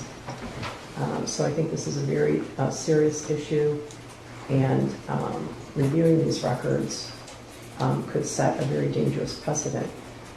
However, I also note that the prosecution is requesting that the review be for a limited purpose on the issue of flight and not on the issue of anything else. How indicates that, and this is how indicates that a waiver is to be predicated not only when the conduct indicates a plain intention to abandon the privilege, but also when the conduct, though not evincing that intention, places the claimant in such a position with reference to the evidence that will be unfair and inconsistent to permit the retention of the privilege. It's not to be both a sword and a shield. And that's really what I'm grappling with. The claimant here would be the prosecutor, and I think if I didn't review these texts, that it could be potentially unfair to the claimant, that being the prosecutor, on this limited issue. She's going to look at them. I can't tell you how reluctant and how much I do not want to do this, because I think that the privilege is so important. However, I've been told that this is going to be a limited review. The jury has been here since 8:30. And they've been here for 2 weeks, and I'm very conscious of that. So I am going to review the text for the purpose of determining whether or not there is reference in any way to flight. Your Honor, the text, as you said, my client has the privilege over. I'm asking that my client and I be able to also review whatever's being submitted in camera. Okay, well, here's the difficulty I have. If you go through my phone right now, you can find texts back to when they were cooled. It's really hard to believe that you don't have texts from 2021 between you and your client. Your Honor, I don't. After a year, all of my texts delete it automatically, and I have it set to that because otherwise I get so many. I use my phone for personal and business. So okay, what's your position on her receiving an unredacted copy of these texts? The other thing is, I don't know if those were even sent to my phone. It says Shannon Marielle. I don't know whose phone it went to. Okay, here's the problem. Her testimony is, I was waiting for instructions from you. Okay, but at the time, both of us were representing Mrs. Crumbley. So, Judge, if I may, if they're not to counsel, then they're definitely not privileged. So that's one of the reasons. I have a screenshot, one screenshot I saw. If that's a fake for some other person, a friend, boyfriend, whatever it is, then absolutely it's not privileged. Well, at that time, if it is I with counsel, it needs to be reviewed. One other issue, Judge, this is a very narrow time frame. This is after noon on December 3rd, up to the point when they're taken into custody at 1:30 a.m. on December 4th. I haven't seen these, but I know it's a total of 23 messages, and I know how thick this is. So this is a very, very limited number of messages. What is your position on Ms. Smith receiving an unredacted copy? I have no problem with that. I think, Judge, she probably got it in the Celebrate reports before they were stripped out for us, yeah. but I don't know for sure. I have no problem with her getting a copy in the court. That's a good point. Even though they extracted any privileged communication between the defendants and their counsel from these texts, you and Ms. Lehman did receive an extraction that included attorney-client communication. So I believe you are in receipt of these and have been for 2 years. I don't believe that's true. I've never seen these, but I don't believe that's true. I believe I received the Celebrate data that the prosecution has been using throughout this case. I don't believe I received a copy that included my communications. I believe they were stripped out before I got them. Judge, it is possible that they were stripped out before they were provided. I want to be careful that I don't misrepresent. Okay. I do know that the screenshot would have been in there because that's what we saw in our version. Okay, so at a minimum, the screenshot yes. would have been provided. Okay, to me, the screenshot is now on the table for sure. Yeah. Because I guess I should say that because of what happened the week before the trial, they're aware that the prosecution is aware of that communication. So at a minimum, the 2-word text is coming in. Okay, so I'm going to have a copy made for Ms. Smith of these texts. You don't have any objection? I don't, Judge. All right, and I'm going to review them and determine whether or not any of those texts are relevant on the issue of flight alone. Thank you, Judge. May I approach your clerk? Yes, all right. Here. Okay, she says she's reluctant to do this, but she's doing it. If you're correct that they're brief, I will be brief. The jury's waiting for us, okay? This might literally be like a 2 minutes. It might take longer to copy these than it does for the judge to review this. Okay, that's fine. That's all right. I need you guys to keep me honest on the sorry counter. Okay. Miss Smith talks very quickly. So if she says apologize or I'm sorry in there, for each time she says, even if they occur multiple times. I have no idea, and I do delete everything after a year. Well, it doesn't automatically online.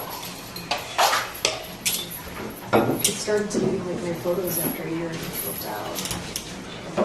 I'm going to fix it because I take photos of my kids on it. All right, I'll see you in about. We're not supposed to hear that. Cameraman's going to get chastised probably later in court. Looks like lip gloss, so it might not be that stressful, says AVR.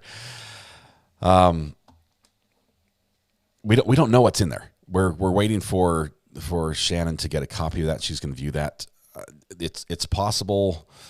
It's possible that this is going to open the door. And honestly, the way that Shannon is fighting this, and she's very upset, and then she says, I don't know what's in it. She's trying to distance herself. It could have been my other lawyer. I don't even know if it's the right phone number. I think she doesn't want this to come in. Barbara says, I think this turns into a big nothing burger. I think otherwise, because here's what I think.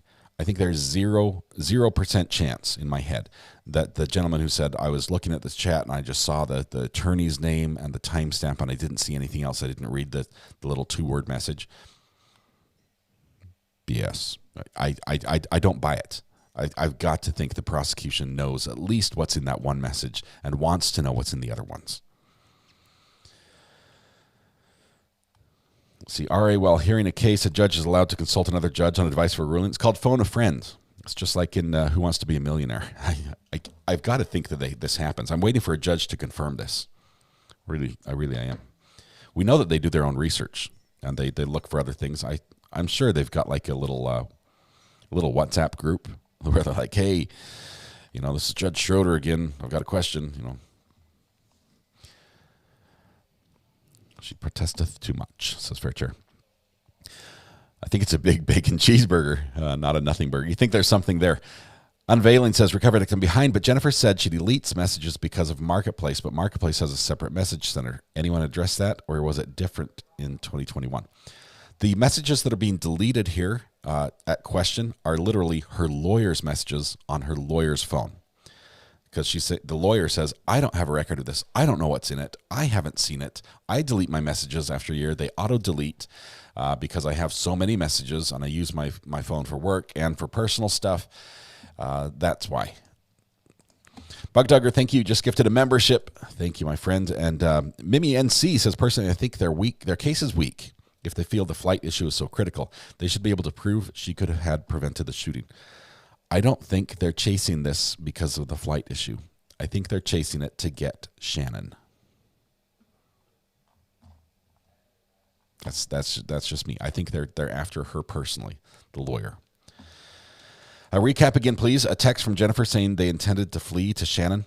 Okay, so Dawn, it's a little confusing, but we have testimony from the defendant because she took the stand in her own defense where she says, this is what happened the night we were arrested. And she laid out the timeline, and one of them was she was in bed by 11 or something like that. She took 4 Xanax and went to bed. And then we have a timestamp at like 11:16 where because they accidentally saw the Cellbrite extraction, they saw the text message that went to her lawyer, presumably Shannon Smith.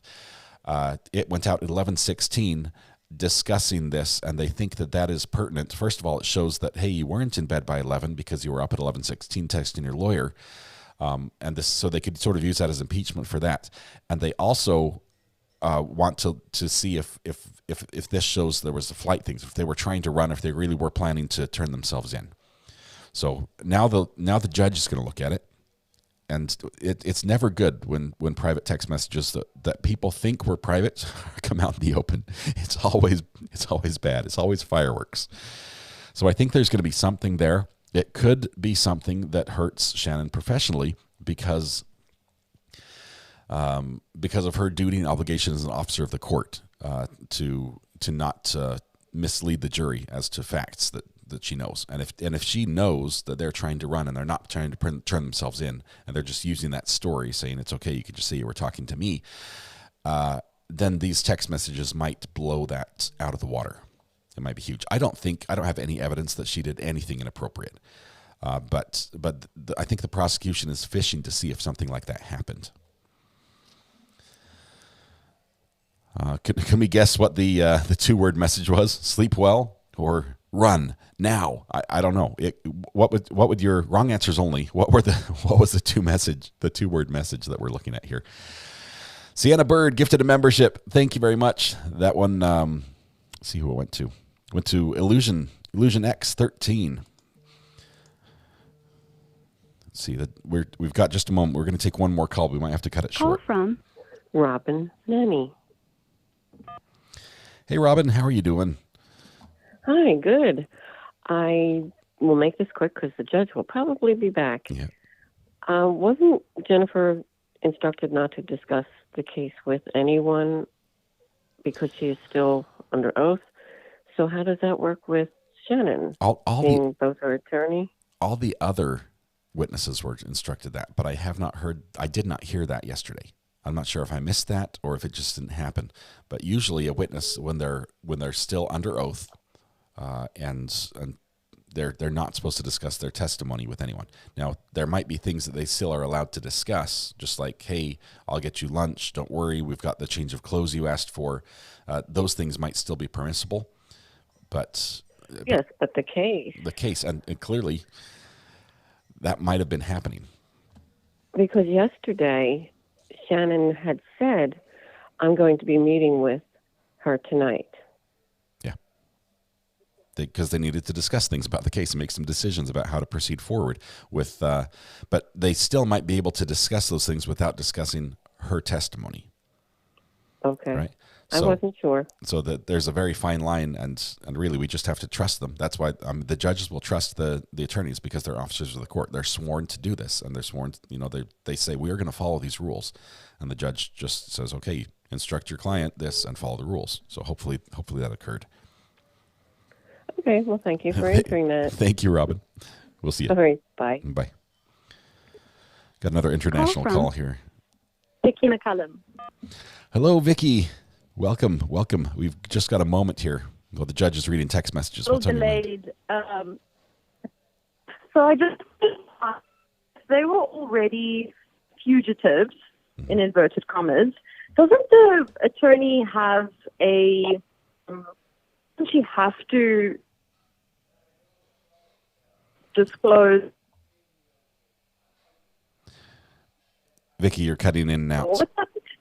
I heard, doesn't the attorney have to disclose? And that's all I heard. We're losing you, Vicky. I am so sorry. Oh, no. Sorry. The connection is bad. All right. I'll try again. Okay. Or put it in text and I'll read it. All right. Okay. Thanks. Cool. Bye. Valiant attempt. I'm not sure what area code 27 is, but love the accent, Vicky. K-Cat says, Jennifer's still on the stand, yet Shannon keeps turning and whispering to her, not allowed. I think Shannon was acting as cover for them for fleeing. Also, we have another, I think there was another super chat here I'm trying to grab before it disappears. Oh, I've got another view. I can pull it up. Mandy Strong says, Shannon is fighting like heck to keep this out. I find that highly sus. I'm loving the spice. Yeah, and Shannon's probably going to be finding out here in just a minute. It's interesting that this is taking longer. I would say that... sorry, I haven't been reading your 2-minute squirrel moment. Let me finish one thought. I would say that the longer this takes, the more damning the content in the messages is, because now the judge has to make a decision that she does not want to do, and she's already made the analysis, okay? And so if she opens this, she's committed, I think, at this point. She's like, I'm very reluctant to review these. I'm very reluctant, but if we do it in a limited scope and just to this one issue of flight, then I will go ahead and look at that. And now she's opening and she's flipping through the pages, and she's like, oh crap. Oh crap. You know, now we have a bigger issue. So this could be case changing. I don't know what happens with if your attorney is charged with misconduct mid-trial. Is that mistrial stuff? I don't know. Asking for a friend. I'm hearing sound effects being played. All right, I asked you guys to give wrong answers only as to what the 2-word text would be. I'm seeing some 2-word text, but I'm not sure if they're action or your answers or not. Let's see. Patrick Hennessy says, during cross on one of the prosecution witnesses, the defense attorney alluded to the fact that a way someone can turn themselves in is by their lawyer scheduling a surrender. So this was always her plan. I think that's what they wanted in front of the jury. There was some objection there, if I remember. I don't remember what the objection was from the state during that particular argument, but I remember they didn't like that. And I think I remember what it was. During that time, this was prior testimony. This, I think, was before Jennifer was on the stand. It was with a police officer talking about the way witnesses can turn themselves in. And during that time, the Shannon was almost trying to testify and say, because they were talking with me, she wanted this bit of information in. And they objected to that, saying, you can't testify, you can't inject that. That has to come from another source, namely your client. What do you think of Jennifer on the stand? Well, the first half she did very well. I think she presented well. Her answers did not seem guarded. They seemed open, even about things that were that made her look bad, like the affair. But it was very much an Instagram type testimony. This was all the things that make her look good, and that was one side of the coin. And now we have the cross-examination, which will go over all the things that make her look bad. And every time she makes an assertion about how good she was, they're going to insert things that make her look bad as well. So it's the second half and how she does in this, and how open and forthcoming she is with answers here is definitely going to influence the jury. I don't know if Shannon's received a copy of these yet. Let's see. If I missed a message from somebody, please forgive me. Let's see. Lady Dracona says, Rob has been saying about text messages, type them as if they will be read in court. Case in point. Yes. This is the one type of text message you think this would never be read. My private messages with my attorney. I'm paid for this. I have this attorney-client privilege. I can tell them anything, and they can't run off and to a degree, they can't run off and tell anyone. And now they're here being reviewed by the judge. 2-word text. Lipstick shade. Other phone. Got pickles. Canada. ASAP. Oh. 4 Xanax. That's border run. You're guilty. These are funny. These are guesses. Wrong answers only. Avocado bad. That's a great one. We joked. There was an avocado that was purchased for them. Delete this. Run Canada. Dye hair. I think some of you have had some of these 2-word texts with your lawyers. Some of these answers are quite insightful. This is cool. This is cool. All right. Any minute now. I get more nervous for Shannon with every second the judge is gone. You've got 23 text messages, and they're not going to be a book. This is not copy and case law and all that. This is going to be bad. Vicky says, I texted you. Vicky, thank you. I can receive texts, but I cannot send them internationally on my burner phone.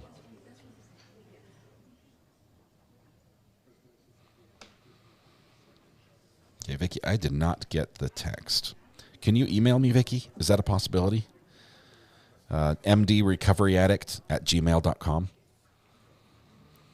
I'd love to hear what you have to say, and the connection has been bad. Let's see.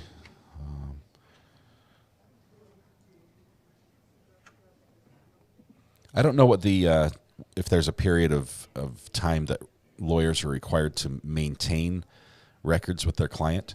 I think it would probably be wise for them to do it throughout the duration of their representation, but I don't know if they have like a 7-year storage for tax purposes rule like accountants might have or medical doctors.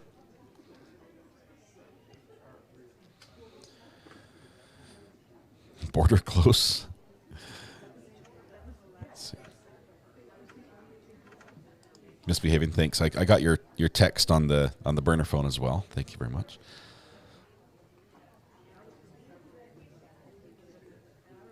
Walk the dog text. This could be a walk the dog text.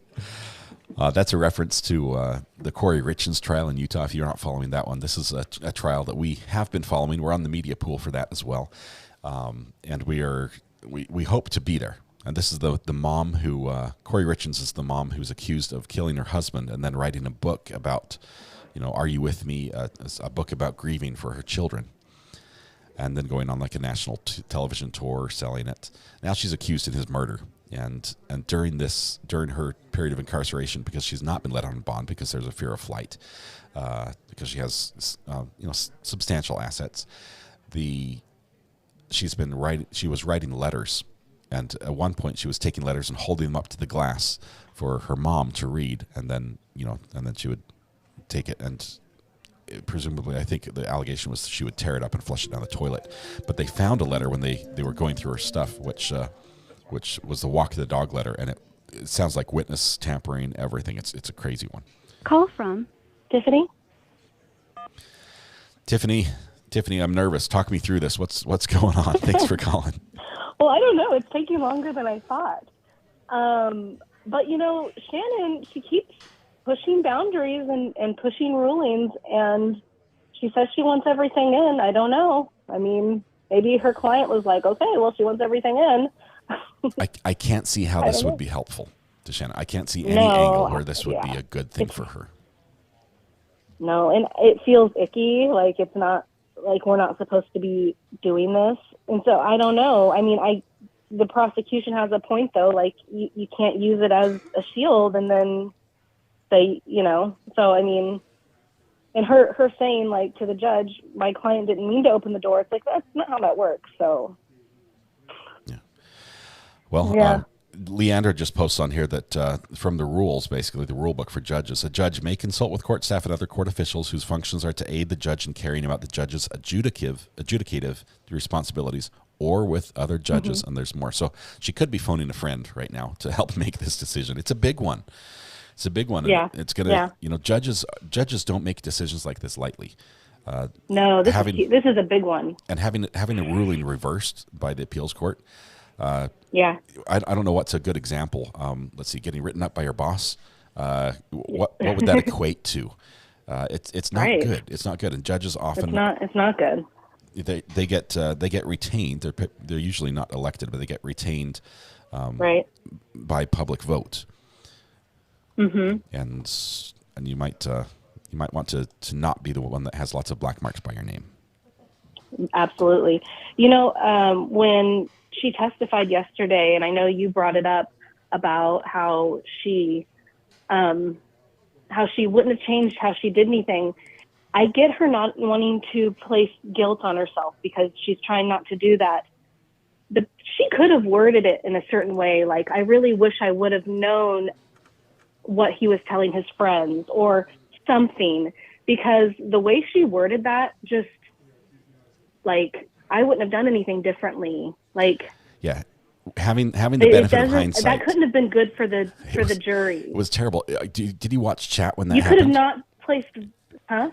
When that happened, if you watch chat, everyone's like, "Oh no, that was the wrong answer. Why did she say that?" Right? It Yeah, just I was exploded watching. because yeah, that was bad. There's a way to say it without placing guilt on yourself. Like, I really wish you would have came to me. I wish I would have known. You know what I mean? Like, there's something you could have done.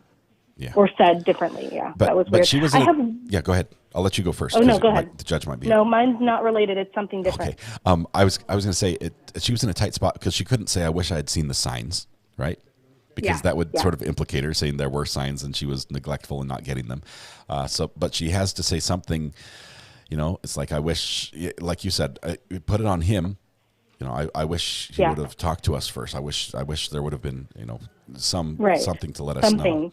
But just instead saying, I wouldn't change a thing. I would have replay the scenario of what I know now. I'd do the same thing again. No. Yeah, that's not the right way to say that. There's 4 people dead. Yeah. Okay, real quick, the other thing I wanted to say, I'm on the replay crew probably half of the time. Is there any way to make it so replay can see live chat? Yes, but it's a YouTube issue. It's Oh, usually after 24 hours the live chat appears, so you have to be late. The late replay guys. I have to be really late. Are there, but if you're like shortly after we go live, it takes a while for YouTube usually to shortly sync after. everything up. Okay, good to know. Sorry okay, that. Thank you. That's all. Thank you. Appreciate the call, okay. Tiffany. Thank you. We'll see you. Yeah. Bye. All right. The judge reads slow. It was a terrible answer. It was terrible. Okay. Anthony says, auto-deleting text messages after 1 year and mixing private and business lines is asinine. That's apparently, she said, it even deletes my pictures. I've not seen a setting to auto-delete pictures after a year. If anything, I see everything the phone wants to do is save your pictures forever. And so you keep paying for more and more data storage space. But apparently, she might be talking about pictures in her text messages, like a text picture back and forth, a picture you received. Leandra says the caller was wondering if Shannon was required to report active criminals' action regarding fleeing. I don't think she would be. She probably would have to give them good legal advice, not advice on how to commit further crimes. But I think the bigger issue is if she did give them legal advice to do something and they were planning on running, and she presented it as if they were planning on turning themselves in, that would be the problem here. Other than the fact that attorney-client privilege appears to be been just thrown out the window now.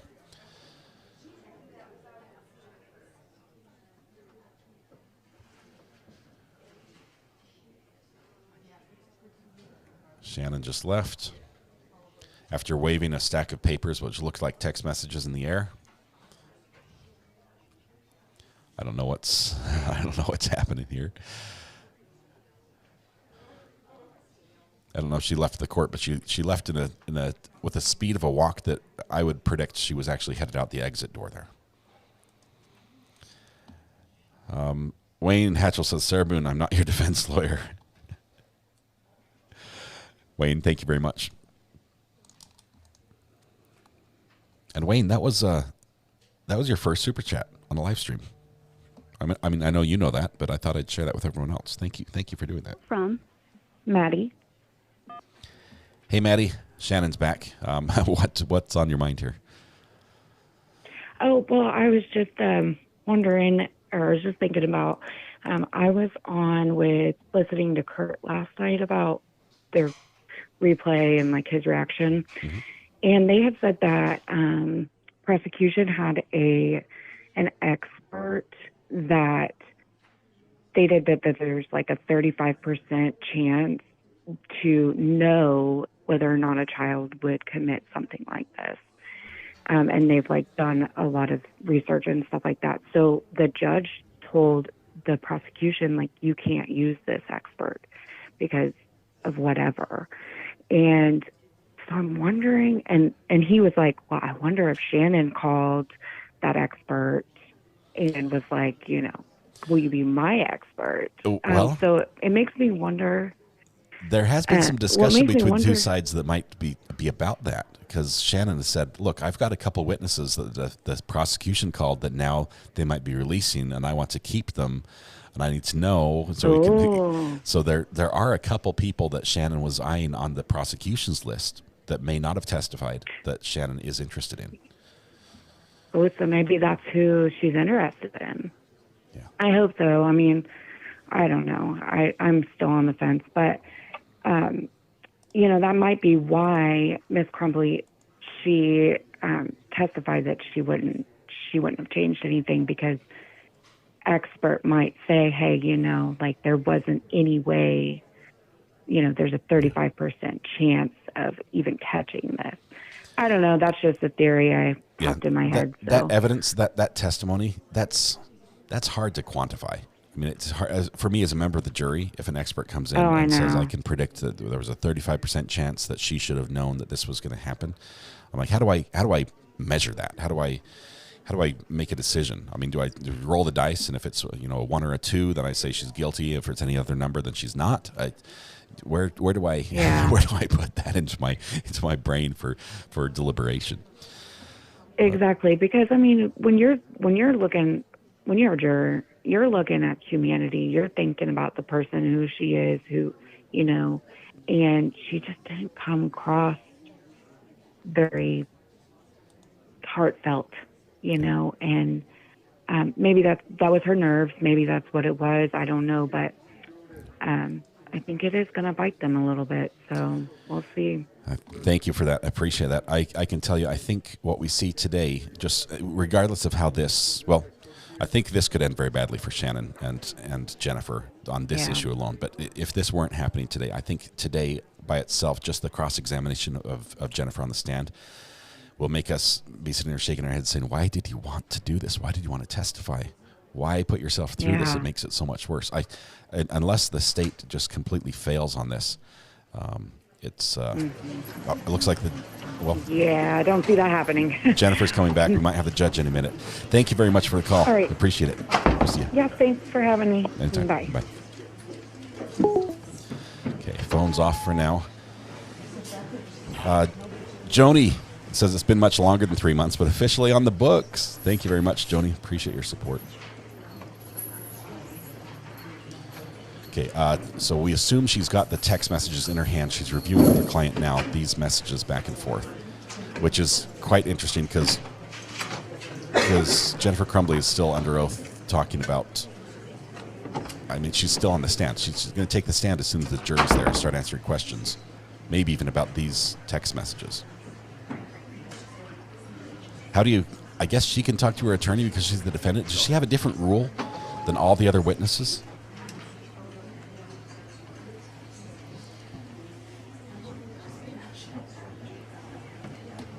Misty Richards, welcome to the gallery. Thank you so much. I'm sorry I missed the. I think I put it up on the screen, but I did not call it out. We were watching something else at the time. We're talking about something else. But thank you so much. The judge does not want to see Shannon's phone. The judge does not want to see these messages. And we can see the format of the papers she's. Well, obviously, we can't see what it is, but the format of the papers she's holding. Appear to be a text message exchange with text from one side to the other, back and forth. And All right. Maybe Shannon says it's no big deal. We'll see.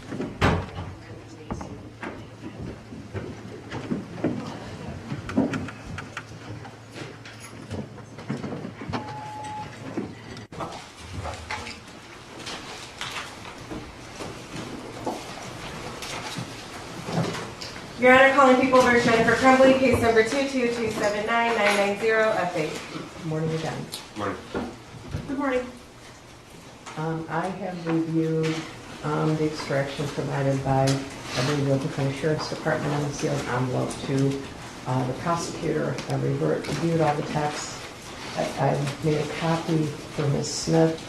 And Ms. Smith, do you have an objection to anything in the text chain? No, I don't. I would ask that if the text chain is used, that it just be admitted as well. Yeah, all right. Okay, so I she's good am with it. going to maintain a copy of the text chain in my own personal file. All right, and I'm handing a copy over to the prosecution. Okay. All right. So.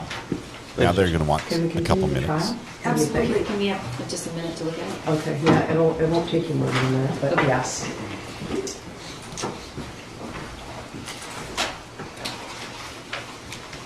Now the judge her face is very neutral here. Shannon's like, if they're coming in, I want them all in. The prosecution is devouring these messages. There are three of them huddled together, just visually just eating up every page.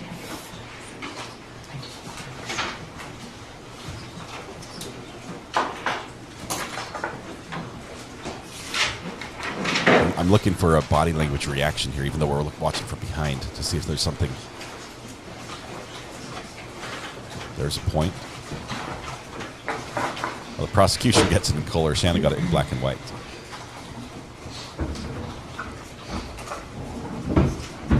Yeah, we're going to step out in the hall please. Okay, so could I have... They didn't ask. Ms. Crumbley to take the stand? You just need a few minutes. We haven't seen the judge. They didn't ask. They said, Judge, we're going to step out in the hall. They stood up. They didn't wait for a response. This could be serious. The judge looks very serious.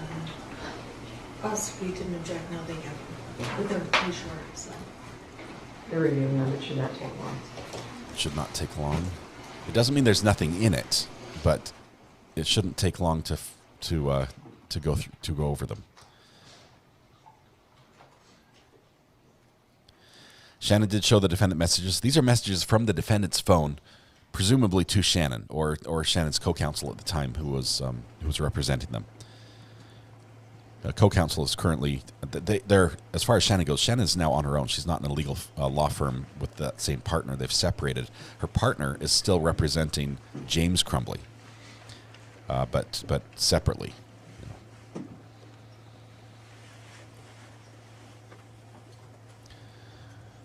I'm not sure if it's a nothing burger. I don't think the judge can raise the issue if there is something there. That would come through the prosecution. But let's put it this way. If she's found it was nothing there, would she have ruled just there's nothing there and just kept it in the file? But no, she opened it, she read it, and then she handed it to prosecution. I think there's something. I think something is there, and we'll see it in the form of a motion or something in just a minute.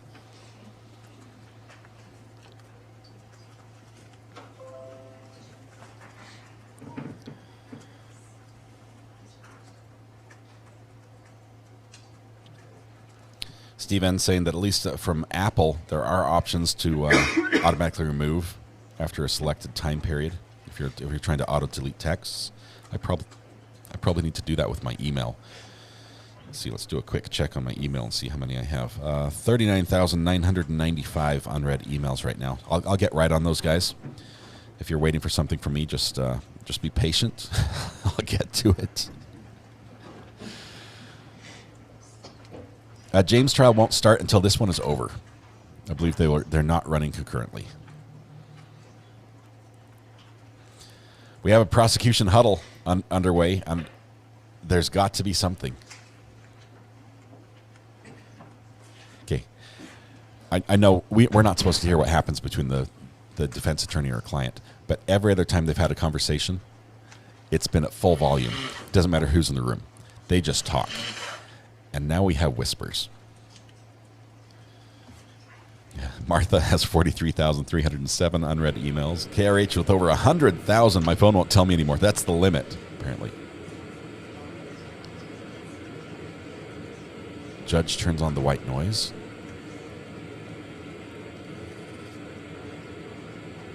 P. Will for Real says 2 or 3 of those emails is my app somewhere. P. Will, thank you very much for that. Jennifer's, I believe, paralegal comes in and gives them some information. Unread means plausible deniability. That's what I'm learning.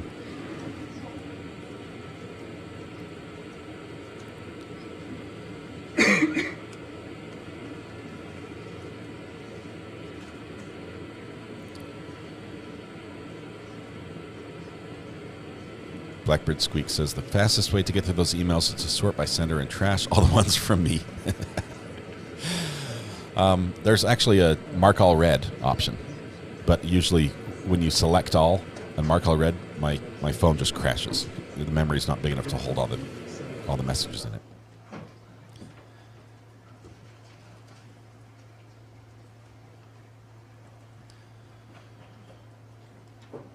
Prosecutors are figuring out how to twist the messages.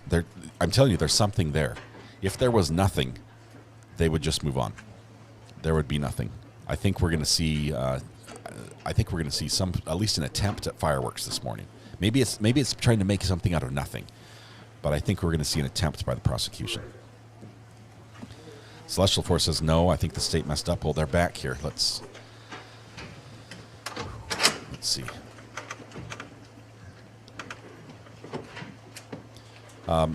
The sheriff has said that when Miss Crumbley's on the stand, the policy is to have a bailiff stand next to her. That's why you'll see a bailiff next to the flag, and the bailiff should be in position before the jury comes in. So let's see if that happens.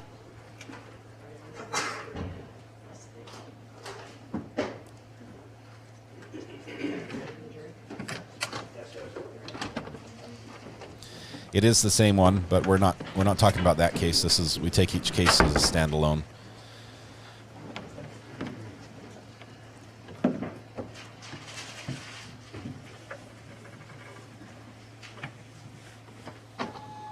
Suspense is killing me here. Once again, on the sorry not sorry counter, if I miss one, if you can just type the number that it should be, don't do a +1, because a lot of people fall behind in chat and they might not know that they're half an hour behind and they're saying +1 sorry in chat, but it's something that happened half an hour ago. So just make sure you type the number that it should be if I missed one.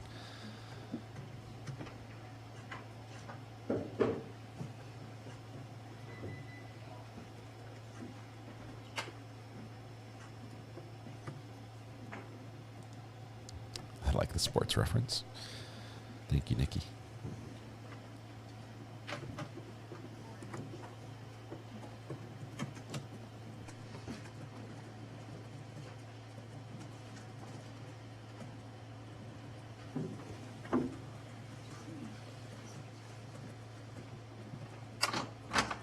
All rise for the jury.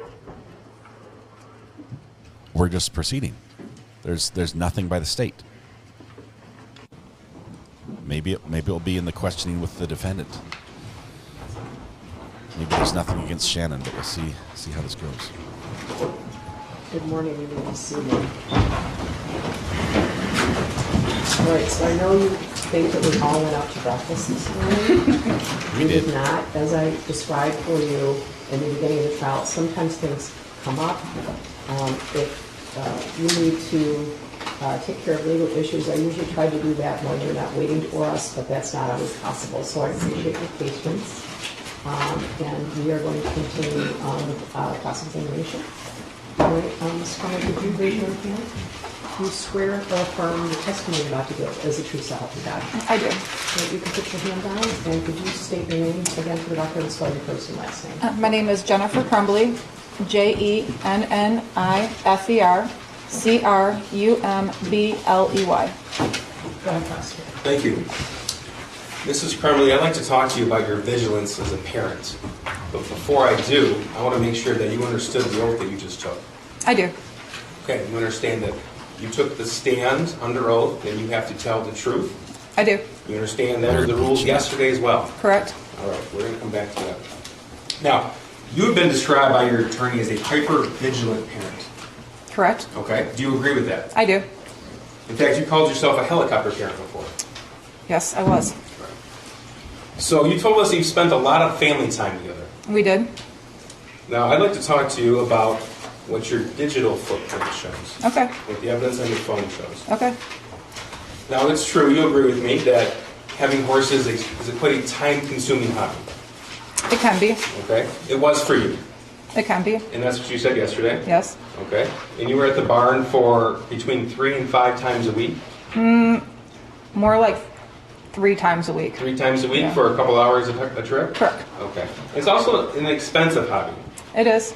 So your banking records show that in the year of 2021, you spent over $20,000 on the horses. Is that correct? Probably. Okay. And that's not including cash. That's just from Capital One and Flagstar Bank. Correct. In fact, you told a coworker that half of your salary basically goes to the horses. I might have, yes.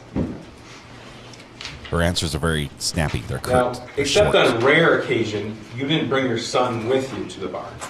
He was not into horses. I would ask every time I went to the barn, but he didn't want to go. So the answer was no? No. Okay. And at least as far as your horses being boarded with Kira Pennock from June of 2021 to November of 2021, your son never went with you. Is that correct? I think he went once when my in-laws were in town and we met them at the barn. Okay. But there was nothing stopping you from taking him? No, he just didn't want to go. Okay. It's a family atmosphere. It can be. Okay. Like the Halloween party that you had, that was for families. Yeah, most of the kids there are young. Okay. In the winters, you were on ski patrol as well? Correct. Okay.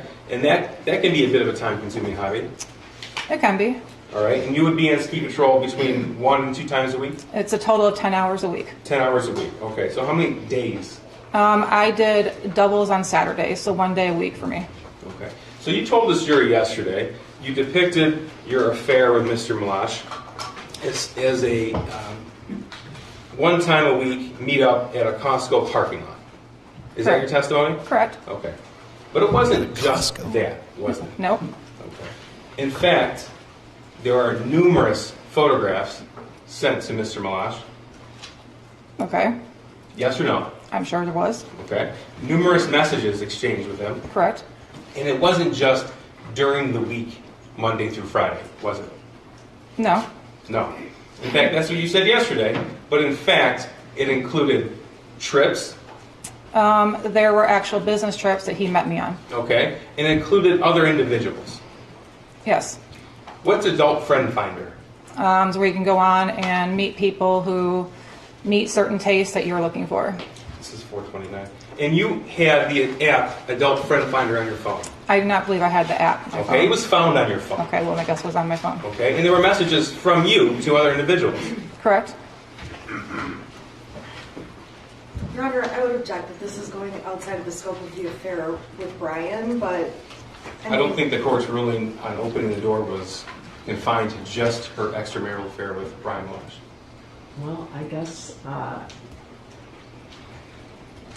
with regard to Mr. Malash, I determined that the defense opened the door. I don't know that I determined that the defense opened the door as to other relationships. She depicted herself as having one extramarital affair for about a 6-month period of time. This is in front of the She met jury. with him 1 time a week. That was her testimony yesterday. We have evidence to the contrary, and I think it's important. This is going to get exciting. All right, It is what it is. All right, well, go ahead, but I won't delve too far okay, yeah, into it, Judge. Really, this jury has been here a long time, and I respect their time, Judge. I'll be brief. You might all blush. So, Mrs. Crumbley, You might all this is not blush. a laughing matter. You might all Mrs. blush, Crumbley, she said. on Adult Friend Finder, we see messages from you in at least of August of 2021, August the 4th, 2021. Okay. Okay, and you don't dispute August the 10th of 2021, No. August the 11th of 2021. No. Welcome, Megan. And more importantly, November 21st, 2021. No. Okay, and more important than that, November the 28th, 2021. No. Okay, you don't dispute that evidence was found on your phone. I don't dispute it. Okay. And you don't dispute that it wasn't just you and Mr. Malash meeting after work hours. It was with you and Mr. Malash arranging with other individuals to meet after work as well. No, I only met with Brian during work hours. The times that we were at the hotel, I was on business. We did arrange for other people to meet us there. So Sunday, November the 28th. You remember that day? It was the day after you took your son to the shooting range. I don't remember it. You don't remember that day? No. 2 days before the high school attack? No, I don't remember what I did that day. Okay. Well, you were pretty specific in what you did on November the 27th with the firearm. You remember that? Correct. All right. Now, on November the 28th, 2021, you spent your time arranging a meetup with somebody an adult friend finder. I never met anybody with an adult friend finder that day. Arranging a meetup. Oh, okay. I'm not just talking about the time that you spent physically with somebody. I'm talking about the time that you spent and devoted your energy to setting that up. Okay. And you'll agree with me, it's not just the time period at the Costco parking lot or the time period at the hotel or the time period on the trip, correct? That's the only time I met with people. Right. But that's not the only time that you devoted your own personal time and energy and focus to that, is it? I guess I don't understand what you're asking. Okay. Well, these meetups didn't just happen by themselves. You had to set them up. Correct. You weren't driven there. You weren't dropped off there. You set them up with somebody else. Correct. And that took your time and your energy and your focus to do so. I don't believe it took too much time and energy, no. Now, you told this jury that when your son texted you that he was seeing demons and bowls flying off the shelves, that was in the spring of 2021. You recall that evidence, right? Correct. You don't dispute that was on your phone? No. You don't dispute that at some point you read those messages? No. And you don't dispute that your son said at least one time, "Can you please text me back?" Correct. Okay. You don't dispute that when you're at the barn, your other messages show that you can take pictures, send pictures, and receive pictures. Usually I'm at the barn. If I take pictures and I try to send them, they don't go through right away, or I won't send them until I hit a spot where I actually have service. So in Exhibit 423, the Facebook message chat between you and James, the chat that you deleted, there are a number of pictures that James sent to you from the barn of a horse in a conversation about that particular horse. Do you dispute that? No. Okay. And in fact, dozens and dozens of pictures of the like. I'm sure, yes. You're sure, okay. And those pictures were sent to you with a timestamp on that Facebook message chat. Okay. Do you dispute that? No. No. Okay. And then you responded in that same time frame. Do you dispute that? No. No. So that conversation with that picture that was taken at the barn was occurring while one of you were at the barn. I'm sure it was. Okay. Now, you don't deny that your son wrote in his journal that he asked his parents for help. You don't deny that evidence that was admitted? No, I don't. Okay. And you don't deny that he wrote in his journal that he now had access to the 6-hour 9mm handgun? I do not deny that. And you don't deny that the 6-hour 9mm handgun was in fact the murder weapon? I don't deny that. And you also don't deny that that gun was gifted by you and your husband to your son on November the 26th? Describe gifted. How about when you posted on Instagram his new Christmas gift? Correct. And I explained yesterday that it was for him to use at the shooting range. We didn't just hand him a gun as a here you go, son. It was something he could use when we went to the range as a family together. You don't deny that in April of 2021, you described your son as being depressed? I didn't describe him as being depressed. I noticed that he was acting depressed. You used the word depressed? Yes, he was acting sad. He was acting depressed. Okay. And you know what depressed means? It means a lot of different things. Well, to you, it meant depressed, and you wrote that. Right. You don't deny in April of 2021, the evidence shows, that your son told his only friend that he had asked you for help. No, I don't deny that. Okay. And you also don't deny that he told his only friend that you laughed at him. I do not deny that. Now, yesterday you told us that you took those messages in the spring of 2021, which, by the way, is at the same time you started your affair with Mr. Malash? Around that time. Okay. So in the spring of 2021, when you sent those messages, or when you received those messages, you indicated it was messing around. It was. It was messing around. In your mind, messing around. That's what your testimony was. Yes. Okay. Even when he said, "Can you please text me back?" I didn't see his text message, so I didn't text him back. Even when your phone logs show missed calls? Can you ask that again? Even when your phone logs show missed calls from your son in that time period? No. Now, you said yesterday about these messing around texts. You agree with me that there's no indication in any text message, either between you and your son, or any Facebook message between you and your husband, in any of those exhibits, in fact, anywhere on your phone, that indicated that any of those messages were a joke? No, there weren't. There weren't. And we're talking about hundreds of messages between you and your son, and thousands of messages between you and your husband. Correct. And you don't deny that you never once took him to see a therapist or counselor? No, I did not. You did not. Now, you testified that, actually, Mr. Moss testified that you would meet during work hours, and we've established that it wasn't just confined to work hours, but we're permitted to leave as you please. Correct. Okay. And your boss actually testified that no problem if we needed time off. Correct. If you had a family issue, no problem, you can go. Correct. If you were sick, no problem, stay home. Correct. Okay? In fact, you could work from home on an as-needed basis. Correct. In fact, on November the 30th, you didn't even ask your boss if you could leave. You just told him you were leaving. Correct. And you told him when you were coming back. Correct. And you told him when you were coming back after receiving a phone call from the school asking for an immediate meeting. Correct. Because that was at, what, 10:05 a.m.? Around that. Okay. Now, had you ever been called... You have the TV on, please, Mrs. Williams. Had you ever been called... It takes some time for all three of them. Sure, Judge. I have a few more questions I can ask before we get to these. Okay, go ahead. Have you ever been called to the school on an immediate basis before? No. Have you ever been told that your son had suicidal ideation before? I was never told he had suicidal ideation before. Okay, that's your testimony. But you've never been called to the school once for a meeting, I need to see you now. No. Correct? Okay. So even before you had made it to the school, you had told your boss when you were coming back. Correct. So you could already put a limit on that meeting. Not necessarily. Well, you said, I'll be back in about an hour. Okay. Right? That's your words. About an hour. Okay, those were your words. Correct.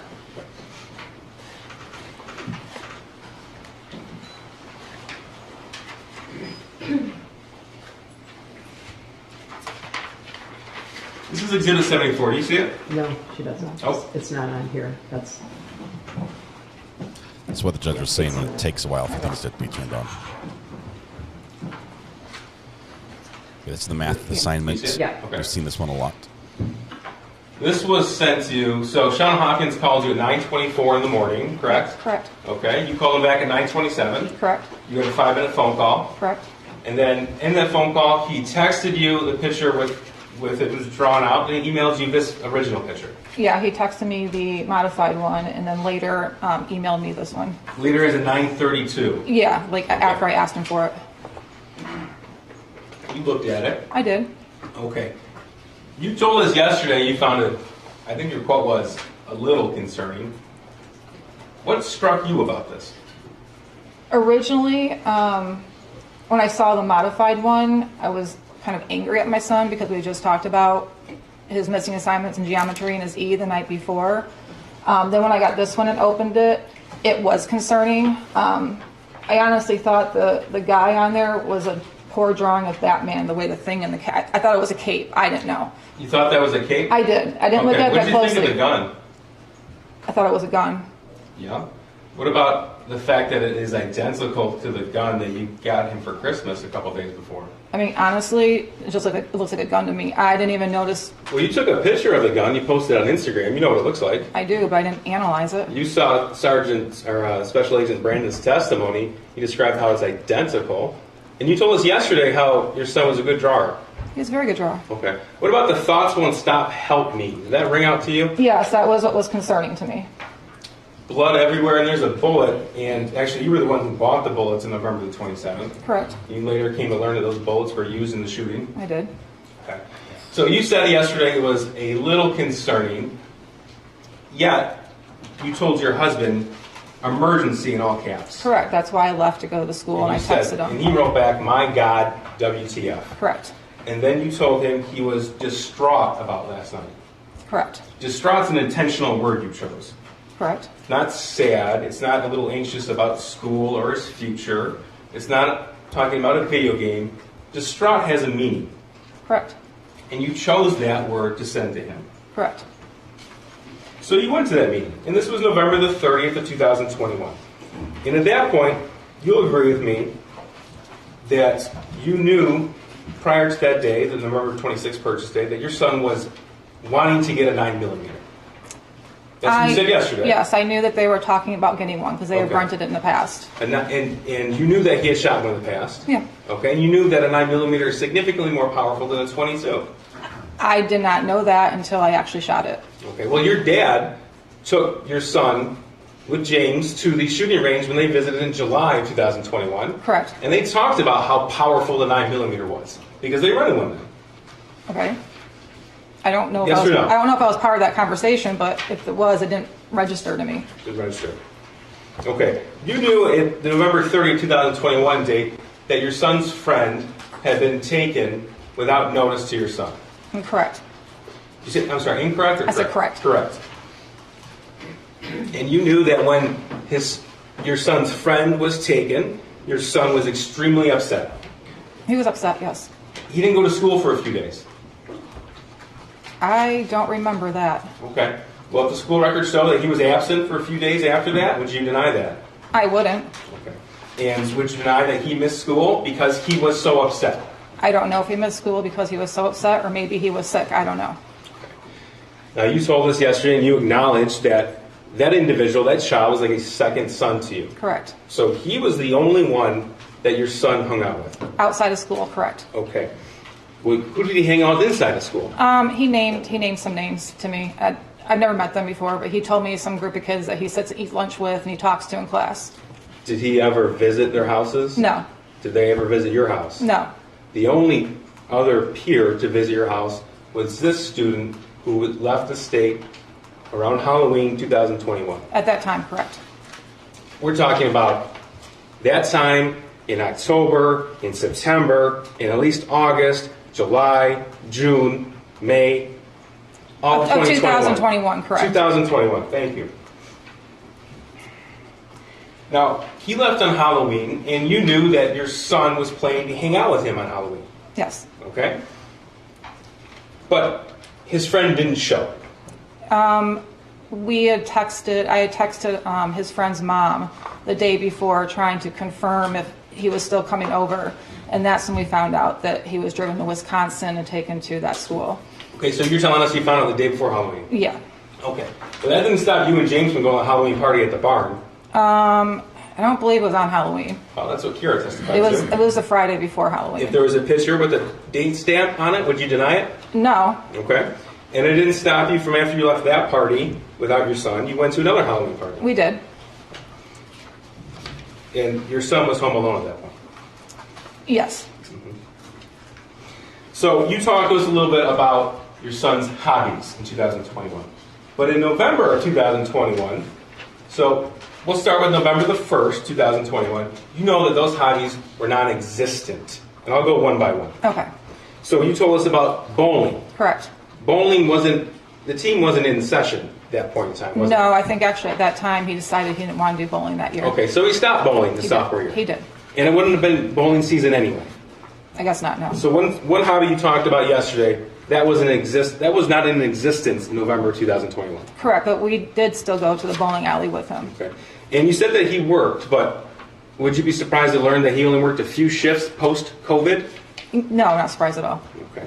So he wasn't at work every day? No, he worked Tuesdays and Thursdays and sometimes Saturday mornings. Okay. But not very often? No, not very often. A handful of shifts post-COVID, which of course, March 2020 is when things shut down. He was working on a weekly basis. And you knew that he didn't have any friends? That's not the right way to put it. I knew he had friends, but no, he did not have many friends. You had never met another peer his age who he refers to as a friend? He actually had friends that used to come over prior to 2021 that he was still in contact with. We went through defense exhibits yesterday from 2019 to 2020. I'm talking about 2021, at least from the time period where he sent you a message that he saw demons in the house. Right. In 2021, the only friend that came to our house was the one that was on the thing. So you knew to be true in November of 2021 that he had no peer support. I don't know what he had in school. He had told me he had friends in school that he talks to. Okay. You never met him though? No. Okay. And he didn't have any clubs at school he was a part of? No, not that year. So you told us yesterday that your son wanted to design video games. Correct. Okay. He wasn't in a robotics club or a coding club at the high school. He did take a coding class prior to 2021, and he was in a robotics after-school activity in middle school. Talking about in 2021? I'm just telling you, he's been in that before. Yeah.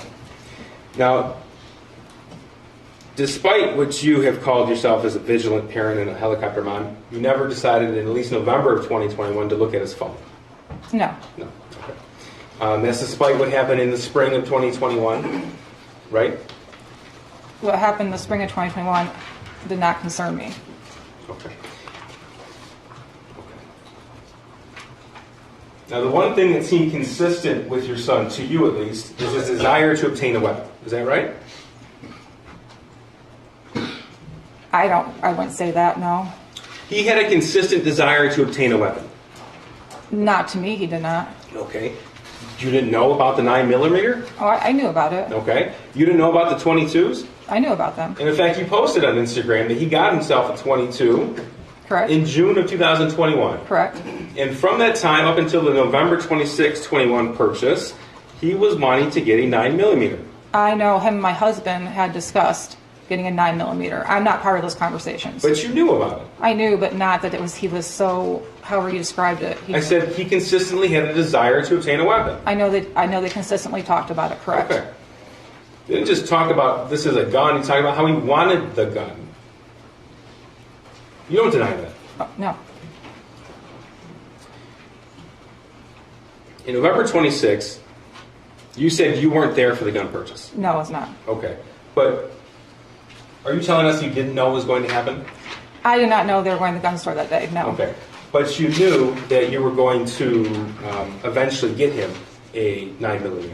No, I did not know that. Okay, so you're telling us that was a surprise purchase to you? It was a surprise to me that they went to the gun store that day. Okay. It was not surprising to me that they purchased a gun that day. And it didn't upset you that they bought a gun? No, it did not. It upset you that they cut into your Christmas tree shopping time, but it didn't upset you that they bought a gun? Correct. Okay. And you told us that it was, in your words, James's responsibility to take care of that gun. Correct. Okay. Now, you don't deny that, at least according to the cell phone evidence, the photographic and video evidence, you're the last adult to have possession of that gun. Correct. Okay. You were with him at the range on November the 27th. Correct. You saw your son shoot the weapon. Correct. You saw him shoot the last practice round before the shooting on November 30th. At the range? Yeah. Yes, correct. You saw how he stood. Honestly, that didn't mean anything to me at that time until this whole case came about, and I've learned what a shooter's stance is. So He knew how to use the gun. yes, he did. Okay. He's used one before. In fact, he showed you how to use the gun. Correct. Okay. And the stance he took, you saw from the Oxford High School video, was the same. You saw that, right? I don't know. I can't compare it. I don't know. But you entrusted this responsibility. Will you agree with me that owning a firearm involves a great deal of responsibility and trust? I do. Okay. And you entrusted this responsibility to your husband, James. I did. If you look at Exhibit 423, that's the Facebook chat thread between you and your husband. It's pretty clear you didn't trust James with much. Would you agree or disagree? Depends on what you're talking about. Okay. Well, you didn't trust him to get out of bed on time. Correct. You didn't trust him to cut the grass when it was time to cut the grass. He would cut the grass when it got to a length I didn't like. I didn't trust him. You didn't trust him to update you on his whereabouts. There's a reason behind that. You didn't trust him to not turn off or turn on the Ring camera in your home. Correct. You didn't trust him to keep track of your son. Oh, I trusted him to check my son. In those messages that we'll see in Exhibit 423, asking him, where is your son, over and over and over again, does that signify trust or distrust to you? That was when my son was walking home from school. Not that I did not trust my husband with my son. Okay. And you didn't really trust your husband to hold down a job. It's not that I didn't trust him to hold down a job. He had a hard time holding down one after COVID. Okay. And in those messages, you are constantly asking him about work, how much money he's making, and what he's doing to obtain employment. Correct. Okay. But this is the person you entrusted with a deadly weapon. I did. Why did you buy the Patriot defense rounds? Where are the? Oh, that's the ammo. That was the ones my son told me to purchase. I didn't know anything about it. I'd asked him, and he told me to purchase them. So you told the jury yesterday, I think you repeated it again today, that the gift was for target shooting only. Correct. Okay. Yeah, you bought 100 rounds of ammunition. Correct. And you only shot 50 while you were there. Correct. Okay. And those 50, at least according to some statements you made throughout the investigation, you put somewhere. The box of them, yes, I did. I hid them. Now, on November the 27th, when you came home, you posted pictures of the gun and targets to your Instagram account. Correct. And then, according to location data, your location data, you left. I think that's when we went. Well, I don't know. I must have, yeah. Okay. Well, you don't deny that. I don't deny it. And your husband James was gone all day, according to his location data. I think so, yeah. Okay.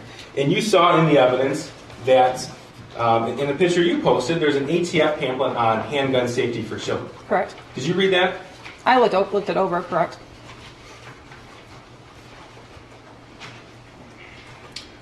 Now, on Exhibit 74, I want to get back to this meeting for a moment. Exhibit 74, you don't deny that you could have left work for the day. No, I don't deny that. Okay. And you don't deny that you didn't tell the school officials, Mr. Hopkins and EJAC, about the gun purchase on the 26th? No, we had stated that we went to the shooting range I went to the shooting range with my son on Saturday. You didn't tell them that you had gotten him that Christmas gift? I didn't think it was relevant, no.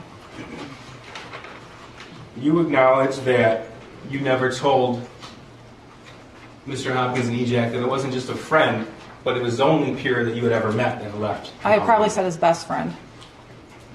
You acknowledge that you didn't go home to look for that firearm after the meeting at the school? We wouldn't have a reason to. So that the answer is, and you acknowledge that? No, I acknowledge that. Okay. And you acknowledge that you had already made plans for the night to go to the barn? Yes, I do. Okay. And you acknowledge that you had the time to stop at your house before you went back to work? I would have, but I didn't have a reason to.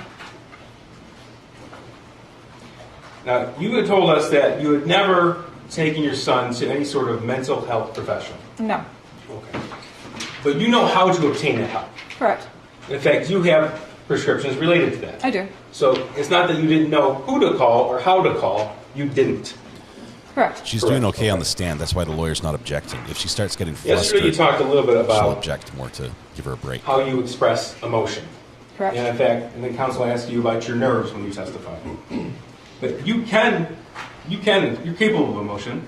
Yes, I am. Right? Okay. And in fact, you had some explosive emotional fights with your husband. What we did. And that was in the home that you shared. Correct. Okay. And with your son. Correct. We saw pictures of that home. Correct.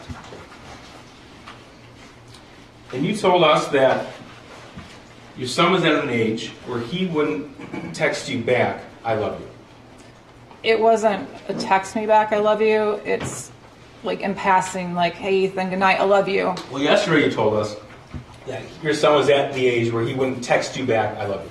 Those were your words yesterday. Yeah, but more or less like just saying it in passing. He wouldn't say it back. I'd say good night, Ethan, love you, and he'd be good night. Okay. For him to text me that he loved me was abnormal. Abnormal. Correct. Okay. But you didn't respond to that text until 44 minutes later? No, I was in a meeting at work. Okay. And if you go through your entire text message thread between you two, the word love pops up how many times do you think? Between me and my son? Yeah. I have no idea. Okay. Three. Okay. The first is in reference to the game chess about a year before. Okay. And the other 2 times are right before your son committed this act and after the shooting when you responded. Does that surprise you? No. Your Honor, I would just ask if there could be a foundation for the dates of those texts, because I feel like we got just a few texts. Okay, well, I think he specified, did you specify the date? I did, Judge. Two of the times were before and after the shooting, and the other time was when? About a year prior.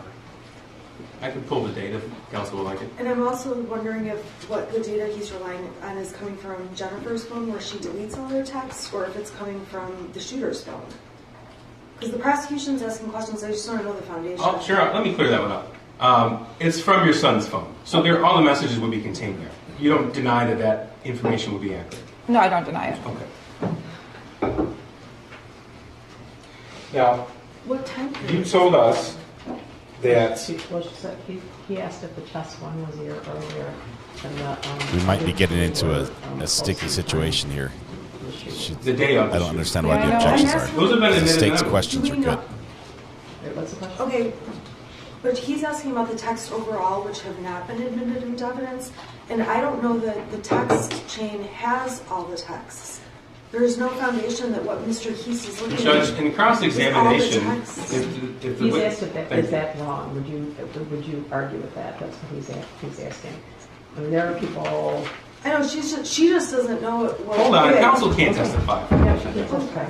Well, there are people that end every conversation with all of you. Yeah, right? I'm with that. Okay, so, and there are people who don't, right? So he is asking what's normal for them, and would she be surprised that how many times they appear? Yeah, I'm just asking, I get that, and I get that it's not common. I'm just asking. Judge, this is argument. Counsel can argue whatever she wants to. What period of text this is from? Well, you have redirect. Okay, well, right? She doesn't know what he's even basing his questions on. Okay, it isn't appropriate for counsel to suggest to the court what she or does not know. She can say I don't know, okay. Or she can also say I don't understand the question. Okay. She can say that too. Mrs. Crumbley, if you don't understand the question, ask Mr. Peace to clarify it. Okay. All right, thank you, Judge. Now, yesterday, Mrs. Crumbley, you talked about going into planning mode. Yes. Okay. And that was in reference to counsel asking you about emotions and how you express emotions. Correct. All right. So, I want to talk to you about your planning mode and your priorities from the time that you were arrested. Okay. Now, your phone calls were recorded from the time that you were arrested until now. Do you Correct. know that? You know that, right? I knew that. You know that, okay. And your priority on your first phone call, December the 4th of 2021, was on your animals and the cash recovered from the art studio. Do you deny that? I don't deny it. No. Do you deny that it wasn't until 10 days later and 14 calls later that you even mentioned your son? Do you deny it or not? I don't, but I was under the impression that I couldn't mention him because I could get flagged at the jail. Well, you mentioned him in later conversations. I did. Okay. And in fact, in one, a year later, March 25th of 2023, you said he just needs to man up. Do you recall that? I do not. Okay. Do you deny that you said it? It sounds like something I would say. In December of 2021, your concern was about a GoFundMe. Do you remember that? No, I do not. I'm going to play this for you.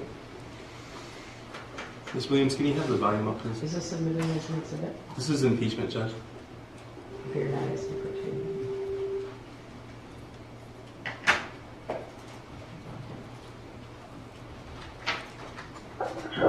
Hey, can you remember the GoFundMe to help, like, pay for support? No, there's no, Jennifer, that's... I just mean, like, you know, that for speaker base, but I know there's a lot of people that call the lawyer ask what the welfare of my horses. So, I mean, I'm throwing shit against the wall to see what's fixed. What's that? I'm just throwing shit against the wall to see what's Oh, I know. Okay, that was between you and your dad? Correct. Okay. And you asked him to set up a GoFundMe to pay for the board of your horses? I did, yes. You were concerned about other things related to yourself around that time, weren't you? Is this still planning mode? I believe so. Okay. And you were arrested December the 4th. This is going to be December the 22nd. Okay. I got a project for Mom. Yeah, okay. Can you have her Google how many calories are in a bologna sandwich with white bread? How many calories in a bologna sandwich with white bread? Yeah, American cheese. And what is American cheese? Yeah. You get some mayonnaise on it? No, it's mustard. No, there's nothing mustard. And then peanut butter and jelly on white bread. And peanut butter jelly white bread. Okay, so he's looking at bologna right now. Is that what your lunch and dinner is? For the most part, yeah. There's the other stuff. My cereals now comes in an actual Well, there's American cheese, yeah, American cheese. And an apple and a banana. Because they really they're carb-loading me, and I want to make sure that they at least 1,000 to 100 calories. No, I know bananas are 100 calories. Is it okay? What about an apple? Yeah. So the sandwich is 140 calories. Oh, 240. Okay, I got 300, so that it isn't calories in it. And then peanut butter jelly and white bread. Yep. Still planning mode? Well, I wasn't planning there, no. Okay. Now we're talking about how you describe planning mode. You describe that in context to statements you made to the police on November the 30th, 2021. Right? That's the context you use the words planning mode in relation to. Correct. Okay. So you told us that the last phone call on December 31st, that was still you in planning mode. I want to make sure we can accurate depiction of what that is. Now here's one from January 15th, 2022. No, it's not an issue of that. It's the issue of, that bank seems to be always, it had issues with their online stuff, and they had issues with, just all kinds of stuff. I don't know, see how big that bank on these people, it's like, so, but. This is that child deposit thing. So what? I'm still getting a deposit, $300. That child thing the government does. I just got, because I lost access for some reason, I don't know before that. Yeah. I had access basically to view only, and it was hard to see everything on there. But then also I lost access, and then it took me. I lost access like a couple days before Christmas. Yeah. Okay.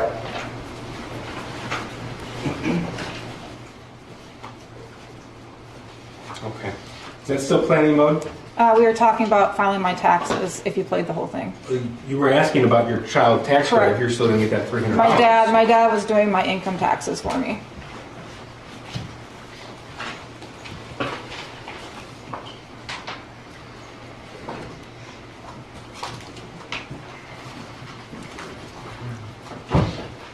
First conversation had to do with how many calories were in Now, peanut butter and jelly when we sandwiches. started, presumably jail food. we confirmed that you understood the oath that you just took. Correct. And the same oath you took yesterday. Correct. Okay. And you don't deny that you had $6,000 in cash in your purse the night you were arrested? No. You don't deny that your purse with the cash and 4 cell phones were in a plastic tote? Correct. You don't deny that that plastic tote was contained in a different plastic tote? Correct. You don't deny that your backpack with clothing items was found in a different plastic tote in a different area of that studio? Correct. Okay. And you don't deny that you knew you had been charged with involuntary manslaughter? Correct. In fact, as early as December the 1st, 2021 at 6:10 p.m., you were talking about how you're being charged with involuntary manslaughter. That was what I was being told by a family that was texting me. That's what the charges might be announced as, correct. Okay, and one is to Mr. Malash. There's a text to your cousin about you are being charged with involuntary manslaughter. You don't deny receiving that? No, I don't. That's Wednesday, December the 1st. Correct. Right? And you sent your neighbor a message on Wednesday the 1st of 2021, 6:55 p.m., that you were reading, "They may charge us." Correct. Okay? And December the 2nd, 2021, you wrote, "They're saying involuntary manslaughter." Correct. You don't deny that? No. And of course, you looked at different news articles about that the next day. Yeah. And later on that day. And then you texted, after all of these messages and news articles, on December the 2nd, 2021 at 2 p.m., "We're fucked." You wrote that to Mr. Malish. Correct. Okay. And then you wrote announcing charges at noon on December the 3rd, 2021 at 8:17 a.m. Correct. And you wrote that to Mr. Malash, you wrote that to Kira, you wrote that to your dad, right? Correct. Okay. So you don't deny any of that? No. Okay. Now you told us yesterday that you popped 4 Xanax? I did. Okay. And your husband popped 4 Xanax? Correct. You said you went to bed about 11 o'clock. It was around that time. Here we go. And texts. The evidence that we have admitted show that you set your alarm for 6:30 a.m. and 6:45 a.m. I don't know if it was me who set it, but it was set for that time. Okay. And from the evidence, it shows when it was set too. Correct. Okay. And it was set a little after 11 p.m. Okay, correct. Yes? Okay. So, yesterday you said, I want to say it was after 11 about going to bed. I want to say it was after 11, maybe around 11 o'clock when we finally went to bed. We both unprescribed Xanax for anxiety, and we each took 4 because we knew we were going to turn ourselves in the next day, and we hadn't slept in 4 days, and we just wanted to sleep. The question was, okay, so you each took 4? Your answer, we did. And the next question was, okay, so the next thing, the next piece of evidence we saw that was coming in that art studio, do you recall that?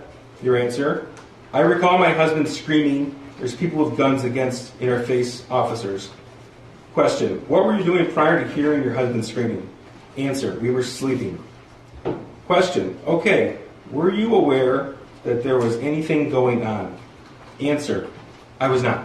Correct. That's your testimony? Correct. Okay. And you know when you say something that isn't true, that's called a lie? Correct. Okay. Here's the impeachment material coming in now. It's going to be Exhibit 430. Council does have a copy. Is it The entire thread. perfect? No There objection. you go. Oh, thank you. Judge, does the board have a copy? Is this today's? Yes, Judge. Okay. Any objection? No. Okay. Mrs. Crumbley, you knew the police were there. 430 is admitted. Thank you, Judge. Not until I woke up, no. Not until you woke up. Correct. Okay. Now, we heard testimony yesterday, or throughout the trial, that 911 was called at 10:43 p.m. You recall that? Yeah, I saw in the video, correct. Okay, and on the video, the first officers arrived before 11 p.m. Correct. Okay. And either you or your husband, we couldn't tell from the video, but you tell me, was it you or your husband out there smoking? That was my husband. Okay. So your husband walks in shortly after the 911 caller walks in the building to call 911. Correct. That was on the video. Correct. Okay. And officers arrived. And then we've heard testimony from Mr. Kirtley, who had a studio there. We heard testimony from Sergeant Hendrick, who was in the fugitive apprehension team, as well as Corporal Shaw with the Detroit Police SWAT team, about the amount of officers there. Correct. You recall that? I do. And you recall hearing the testimony that Corporal Shaw's team, their SWAT team, they actually used a 35-pound steel ram to bash in a door at the studio next to where you were at. You recall that testimony? I do. Okay. And your testimony was that you were asleep when the officers arrived. Yes, I was. Okay. But you had an alarm set for 6:30 in the morning on your phone, and that phone was found powered off, hidden in a tote, contained in a different tote, in a place away from the bed. Correct. You don't deny that? No. All right. And there are certain messages in 430. I'm going to go through them with you. This is actually to your attorneys. At the time, you had 2 attorneys. Marielle, this is Jennifer's phone. James and Jennifer are using Jennifer's phone now. That's it. December the 3rd, 2021, 6:04 p.m. Did you recall that? I don't, but I don't deny it. Okay, you don't deny No. it. Okay. Your next message, the other phone broke. That's December the 3rd, 2021 at 6:04 p.m. The response was, when you can, we would like for you to call us. That was from either Ms. Smith or, at the time, co-counsel Mary Elaine. Correct. Your response, I'm sorry, this is from Mary L. Thank you. Shannon is calling you both shortly. Okay. At the top it says to and from. I'll make sure I identify for the record. From Shannon, Marielle and I are going to come get you guys in the morning. We do not think it will help to make a statement that you're coming back now or that it will be tomorrow a.m. We can say that we told everyone you were coming back, and as of tomorrow a.m., you were back. That's Friday, December 3rd, 2021, 7:02 p.m. Correct. Right? Okay. So that's after James had already moved the car around and backed into the parking spot. I believe so. All right. From Shannon, we can show them that everything we said was going to happen did happen. That's Friday, December 3rd, 2021 at 7:02 p.m. Right? Right. Your response, okay, that's at 7:03 p.m. From Shannon, I'm going to drive home from my office right now and call you guys in about 40 to 45 minutes so I can get all the bond factor information written down from Marielle and me. That's Friday, December 3rd at 7:36 p.m. Correct. Okay. Your response, okay, we'll be waiting, 7:37 p.m. Shannon, I'm going to call in 1 minute. That's at 8:54 p.m. that Friday night. Your response was okay. You recall? I don't, but I don't deny it. But you don't dispute the records? Correct. The next message you send was, think we might have found, don't know, just heads up, please check. December the 3rd, 2021, 11:14 p.m. That was written, but I do not believe it was written by me. Okay, you don't remember. Well, you told us you don't remember any of these text messages. You just right. I read read through it, but you don't deny that this was on your phone, what we refer to as the burner or track phone. correct. We were both using that phone at the time because my husband's broke. Okay. And then you wrote in quick succession, don't know, 11:16 p.m. We might have been found, 11:16 p.m. Laying low, 11:16 p.m. You don't deny that these are the records? No, I don't. Okay. Response from Shannon, oh shit. Friday, December 3rd, 2021, 11:16 p.m. Now we know from all of the objective evidence, the testimony, the video, everything that the officers testified to, they were on scene before 11 p.m. You don't deny that? No, I don't. You don't deny that there were hundreds of officers on scene? I don't know how many were on scene. Okay. How many did you see when you got pulled out of the art studio? Honestly, I don't know. It all happened so fast. I knew there was more. There was a few. There was more than a few, but not. You saw the body camera footage. Right. Okay.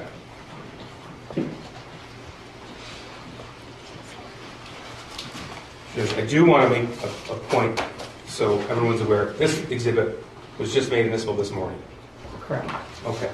So we actually just received it this morning, and when you testified yesterday, you didn't know this exhibit was going to come into evidence. Correct. Okay. I want to talk to you now about the night before the shooting. Okay. November the 29th, 2021. You had testified that you got into a fight about grades with your son. Correct. Okay. Is that because you checked Power School? Yes. Okay. During that fight, did you lock your son out of the house? We did not. You don't deny that he was outside of the house? He did walk out of the house. He was upset. Okay. You told us that you took his phone. We did. That's not true, is it? That is true. On November the 29th, 2021, your son filmed a 19-minute video while he was outside describing what he was going to do the next day. What time was that taken? 10 o'clock. I don't know if he got it back. I know we took the shooting range away and we took his gun away, so I don't know if he got it back. Okay. Now, all of the times that you were at the barn, there was nothing stopping you other than you told us he didn't want to go, right? Correct. There's nothing stopping you on November the 30th, 2021 from taking him home. Correct. Nothing stopping you. Actually, I want to go back to what you just said. You took his gun away. We took the shooting range away. You said you took his gun away. No, I said we took the shooting range away.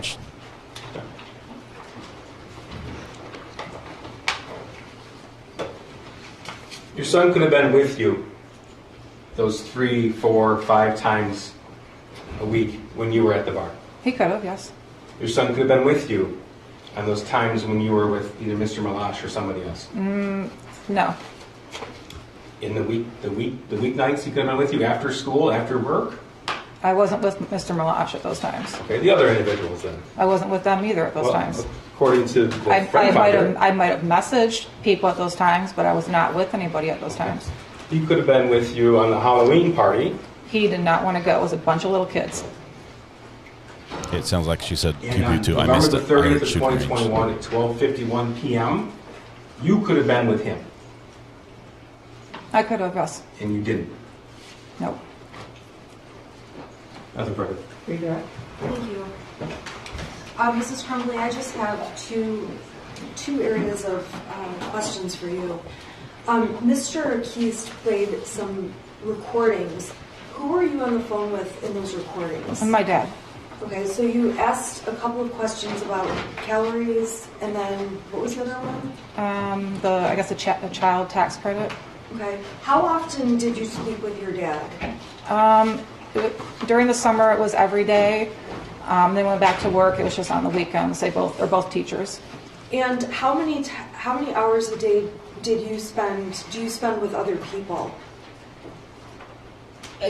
Sometimes it's none. Sometimes it's when they walk by my cell, I'll talk to them. But I'm locked down 23 hours a day. I get 1 hour out by myself.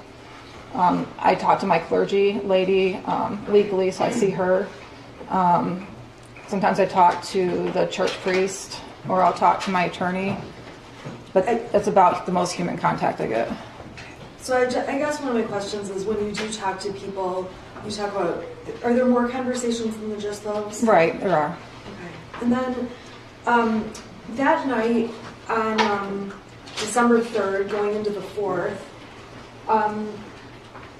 after 11, there was one phone being used, is that right? Correct. Whose phone was being used? It was my burner phone. Who was using the phone? My husband was using the phone. Okay, were you also using it? No, I was using my other phone.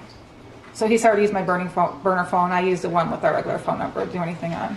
Okay, so these messages are from the burner phone. Correct. To myself and Mario. Correct. So the ones after 11 o'clock, so at 11:17 or whenever these texts came in, what were you doing? When I saw the video of my husband going to the car and having a cigarette, I knew I was probably sleeping at that time, because I did not like us not being together after what happened to us on the 30th when the police came to our house. So if he went out to have a cigarette, it was without me, it was most likely because I was asleep. Okay, when guns were in your face and we saw that on the video, before that, had you been asleep? Yes. Are you absolutely sure about that? I'm positive. Okay, I have no further questions. Thank you. I'm going to excuse you for about 10 minutes, and we'll see where we're headed. Okay? All rise for the jury.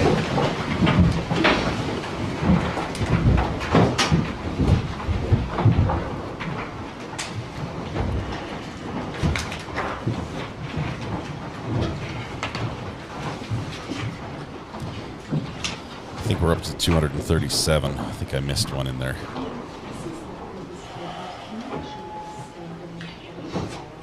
All right, you may be seated. You can rejoin your attorney. Okay, so tell me what's happening now. Can I have just a moment with my client? Sure. What happens now? Are they done?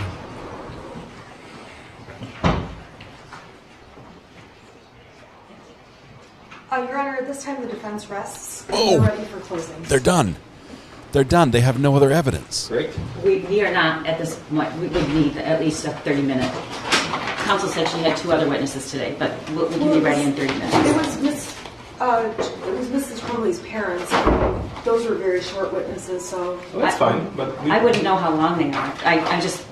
Okay. She said there were 2 more that were. I don't have an objection to them having 30 minutes. I'm just saying we're ready to go to closing, which is good news. I'm not surprised because she was planning on resting, but she didn't tell us that, which is fine. But her client just testified to some things that we really do want to incorporate into our closing. So. Okay, well, that raises a couple of questions. One, okay, so you rest. Are you calling anyone in rebuttal? That's what I want to speak with the prosecutor about. One moment. Hold on. Sorry. Rebuttal witnesses. I'm so sorry. This is 11. Okay, well, do you guys want to break to this? If yes. we could, Okay, so we they have a right to rebuttal, so I'm going to. Okay, things are changing a lot, sorry. Okay, so I'm going to allow them to have that discussion. Okay. Look at that binder. But as I indicated yesterday, Yes, that's huge. I think that we've been back and forth on jury instructions, and I submitted to, I don't know, about 5 days before the trial, what I believe would be the final instructions after consultation with you. And Maybe on there verdict might be watch some today. fill-ins, there might be some things, so I need to know what those are. I make the attorneys sign them more that they agree on before closing, so. Your Honor, just so I can make sure I have the absolutely most updated copy, Ashley, would you email it to me? Okay, yeah, we can email it to you a week and a half ago, but I we have so many files. I just it. want to make sure that I'm looking at the right one. We- And I think we do have it. I think we're actually good on those. So. I thought before we started we agreed upon the instructions. I recall that. Oh, we first did, day. but you know, sometimes. I just need to double check we pull out, like defendant not testifying, Right. like the simple things. Yeah, some small things can change, okay? We'll do a poll So, after rebuttal if there is any. You got it? The directed verdict motion was never made. I think now would be the time to do You it, wanna get maybe? back to me shortly and let me know if you're gonna Possibly have after rebuttal? Yes. Yes, Judge. Okay, because that will determine what we do next and when we do it. Sounds good. Thanks, Ron. All right. All right.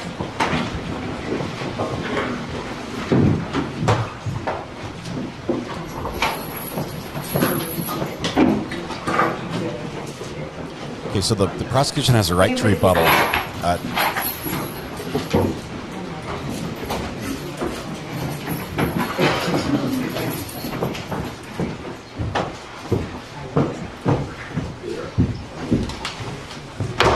not sure what's going on here. Yes. Oh, sorry. There's a I sorry. thought you were doing what I was talking about.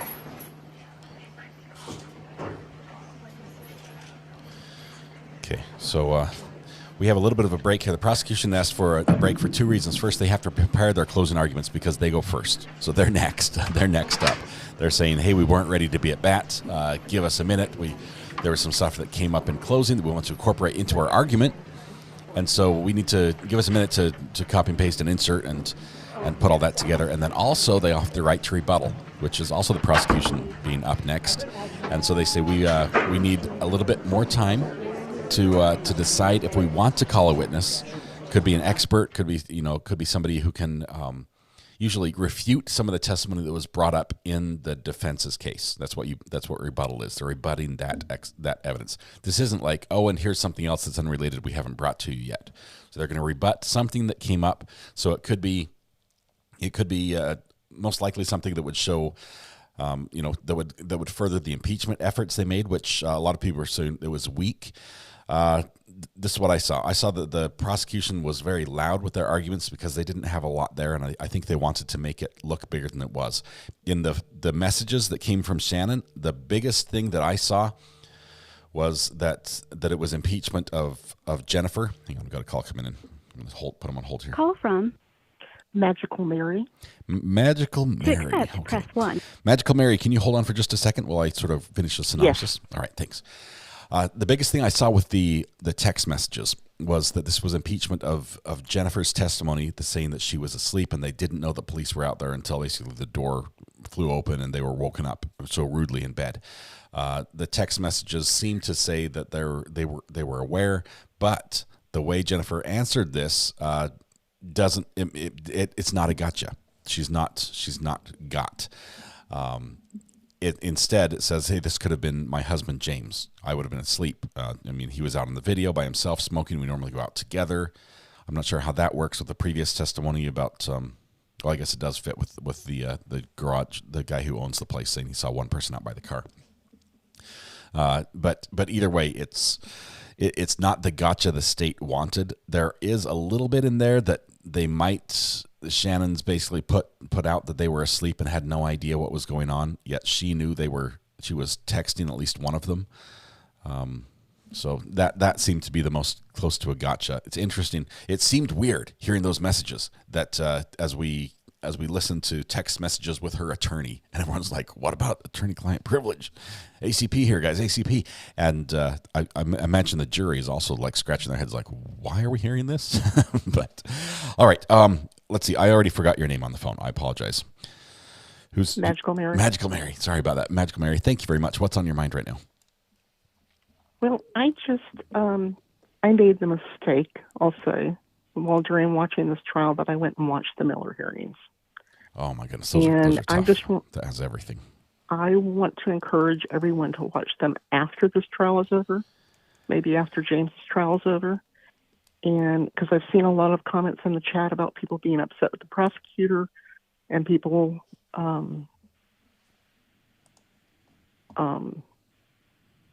I'll just leave it at that. Yeah. I think they'll understand a lot more. I'll warn you. I know there's a reason that things were kept out. Yeah. But there's a lot more there. And what you're talking about when we say the Miller hearing, this is the shooter's hearing. That's the hearing where they decide to charge him as an adult, I believe.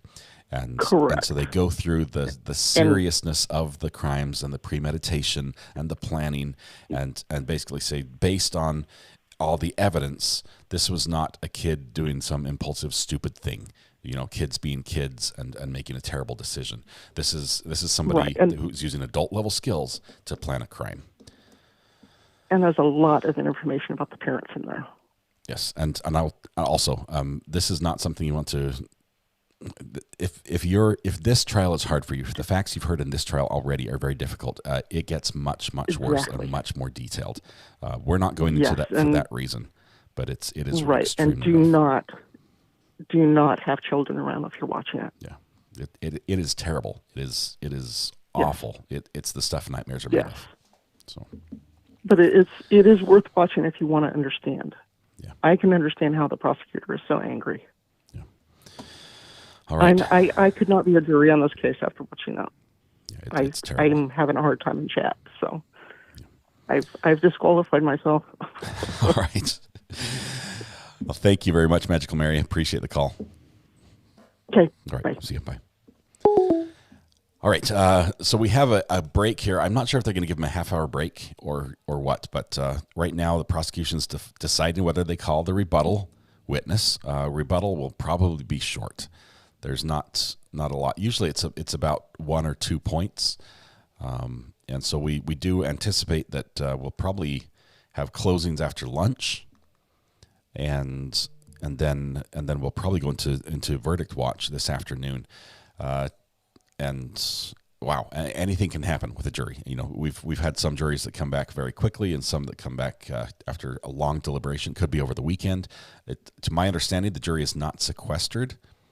But sometimes that can change during a trial, so we'll see if they ask for that. Sequestration is where the jury is sort of put up in a hotel and kept away from people. They have had problems already during the trial, even in the courthouse, with jurors accidentally or unintentionally making contact with people that shouldn't be or being around people that shouldn't be during this time. So we'll see how that goes on. Verdict watch on Friday is always fun. Usually it's a Wednesday. And it's usually a Wednesday, and then we're always in like a meeting or something. Our buddy Ricky Watson's on the phone here from Texas. Watson. Ricky, how are you doing, my friend? I'm doing well. How are you doing? Oh, not bad, not bad. Are you ready for a verdict watch? Yes, I am, but chat's going by, like big time yonder. It's going fast. I just had like one little question. Mm-hmm. Because they kept on going on with this 11 o'clock, 11:17. How many folks, when you go lay your head down on the pillar, do y'all just look over at the clock and say, grab my pen, I went to sleep at 11:20 with 36 seconds? Yeah, most people, unless they're... I think they carried that way too far. Yeah, unless you're tracking your sleep for health reasons, most people wouldn't. But Jennifer was on her phone nonstop. And so, I mean, when I'm on my phone, I do see how late it is because I'm answering y'all's texts until I'm ready to go to bed, or reading emails or following, reading the latest filings from the judge. So my phone with the clock on it is right there. And usually I do glance at it and like, oh, it's late. I need to go to bed. Why is it 2:00 in the morning already? So it didn't sound like that wouldn't happen, like she wouldn't be aware. I think in her case, with how much she was on her phone, I would expect that she might have an idea of when that happened.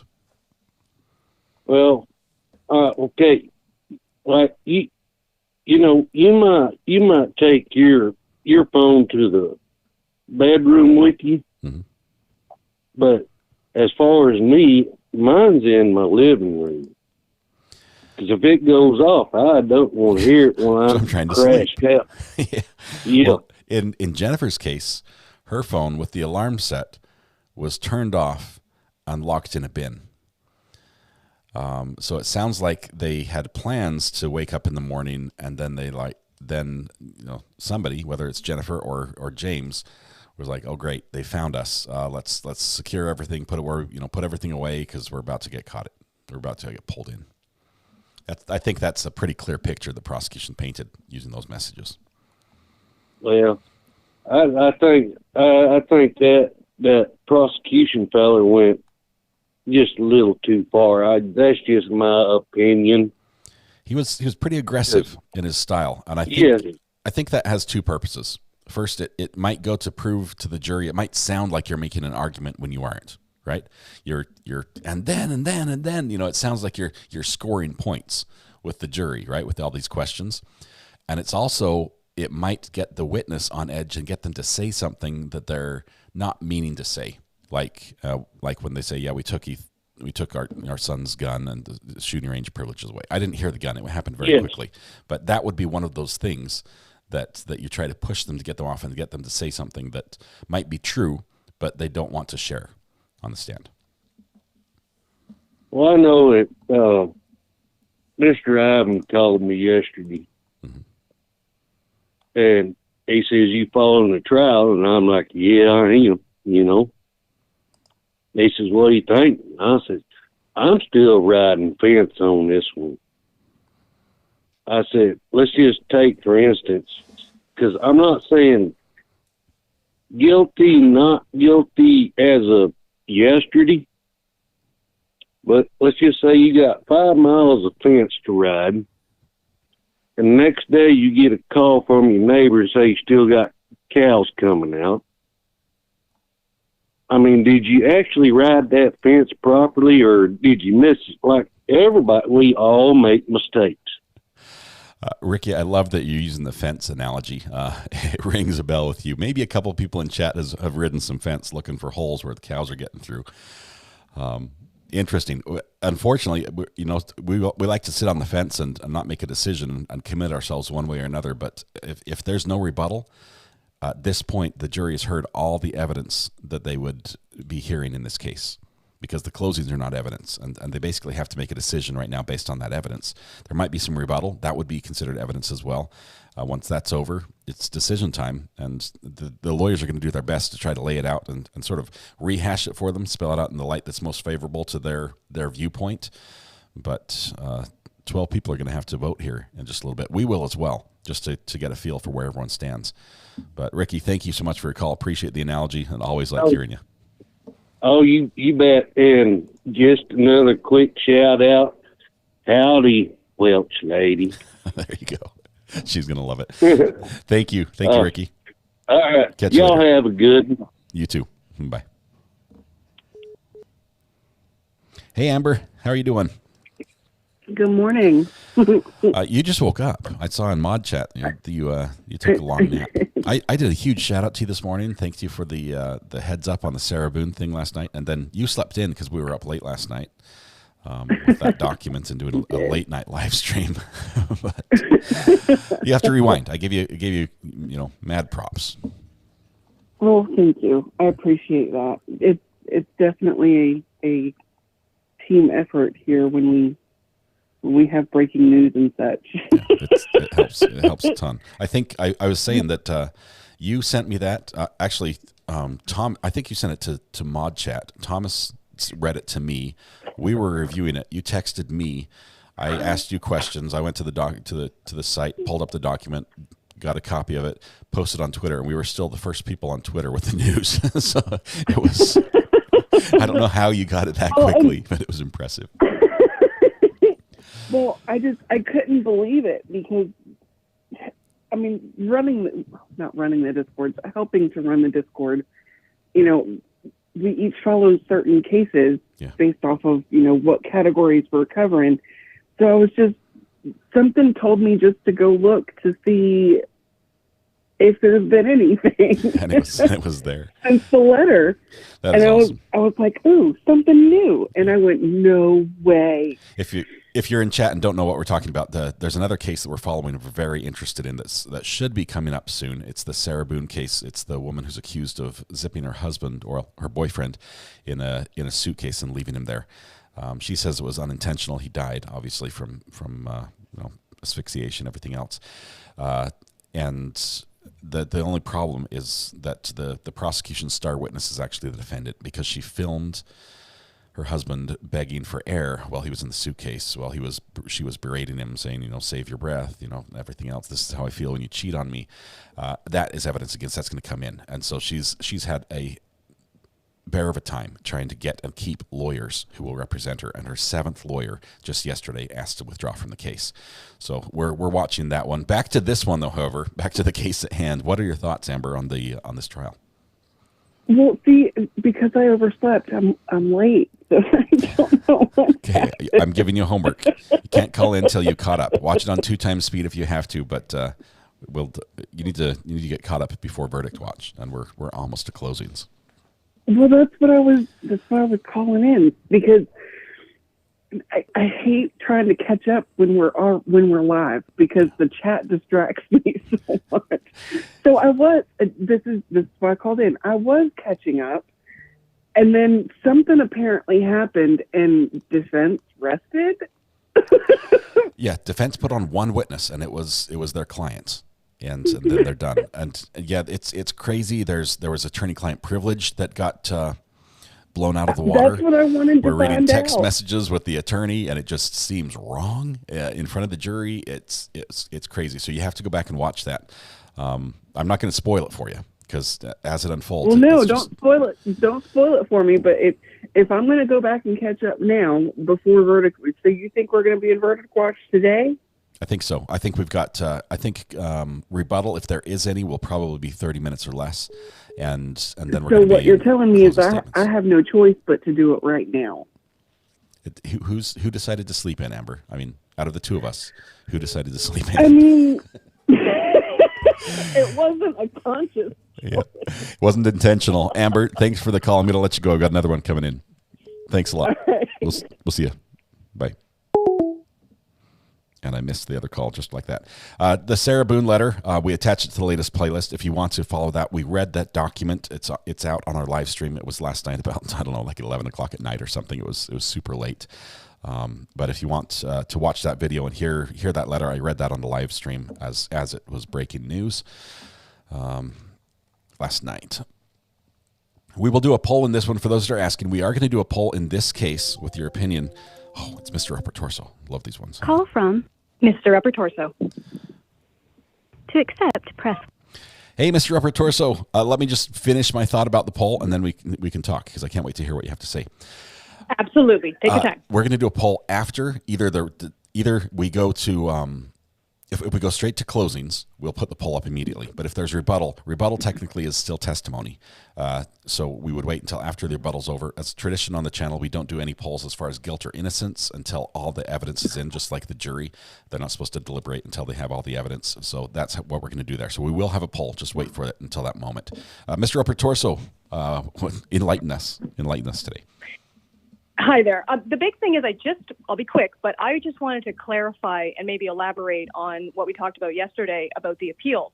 So I looked a little bit into it. the charges did get appealed up to the Appeals Court of Michigan, and they did put down a decision on it where they denied quashing the charges. I think it's when they tried to bump it up to the Supreme Court of Michigan. They're the ones who I think declined to hear it. So there is actually a case on file where the Appeals Court of Michigan already heard a lot of the arguments, and I am pretty sure that that's going to still be the first court they have to go through if they get a guilty verdict. And I was going to say it was just a little bit to clarify on yesterday, but now that, defense is rested, we're going to maybe get to a verdict a little bit quicker. But if anyone's curious, the case is COA 362210, and it's People of Michigan versus Jennifer Lynn Crumbley.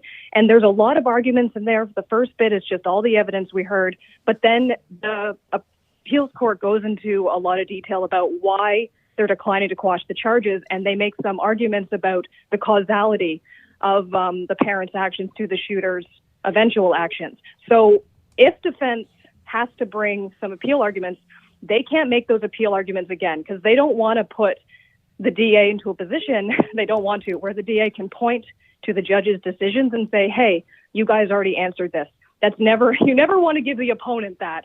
So they're a little hamstrung in that regard. Yeah. Wow. So this has to go back to the same court who already ruled on it before on the appeal? So Yep. COA 362210. It's on Google. I actually sent it to the burner phone. You probably got a ton of texts because of the Sarah Boone update. I'll send you a little bumper. Okay. It's a bit of a read. Put your name but first. The important stuff's at the end. Yeah. Thank you very much. That is exciting. I'll hang out on that. I'll wait till after, really, because I think. Yeah, let's see how the verdict goes first. Yeah, we're putting the cart before the horse a little bit here, but that's all right. Yeah, but a decision, like a written decision we could go through has already come down, so it is interesting. Yeah, that is really, really cool. Then the Supreme Court was the one that said we declined to see this. I think so. They didn't give Canadian, a reason, so right? They didn't say you don't have standing, or they just remanded. Yeah, maybe to the court. It's probably a little soon. Maybe. Okay, awesome. Well, good to know. If this moves forward, if she is convicted, then that pellet stuff is going to become very, very pertinent. Yep, so, we'll check it out. Thank you very much, Mr. Opetorso. As always, appreciate your calls. We'll see you. You're welcome. I'll let you go. Bye. All right. State is still prepping their closing arguments and deciding if they're going to call a witness. And so as long as they're out, we'll try to take a few more calls. I missed a couple. I've got a ton of texts as well.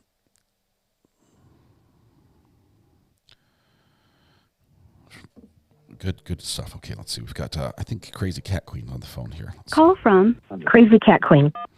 Hello, Crazy Cat Queen. This is Scott. How are you doing? I'm doing all right. Wow. Thanks for being patient. I know this is... Tried a couple times. Oh, no worries. No worries.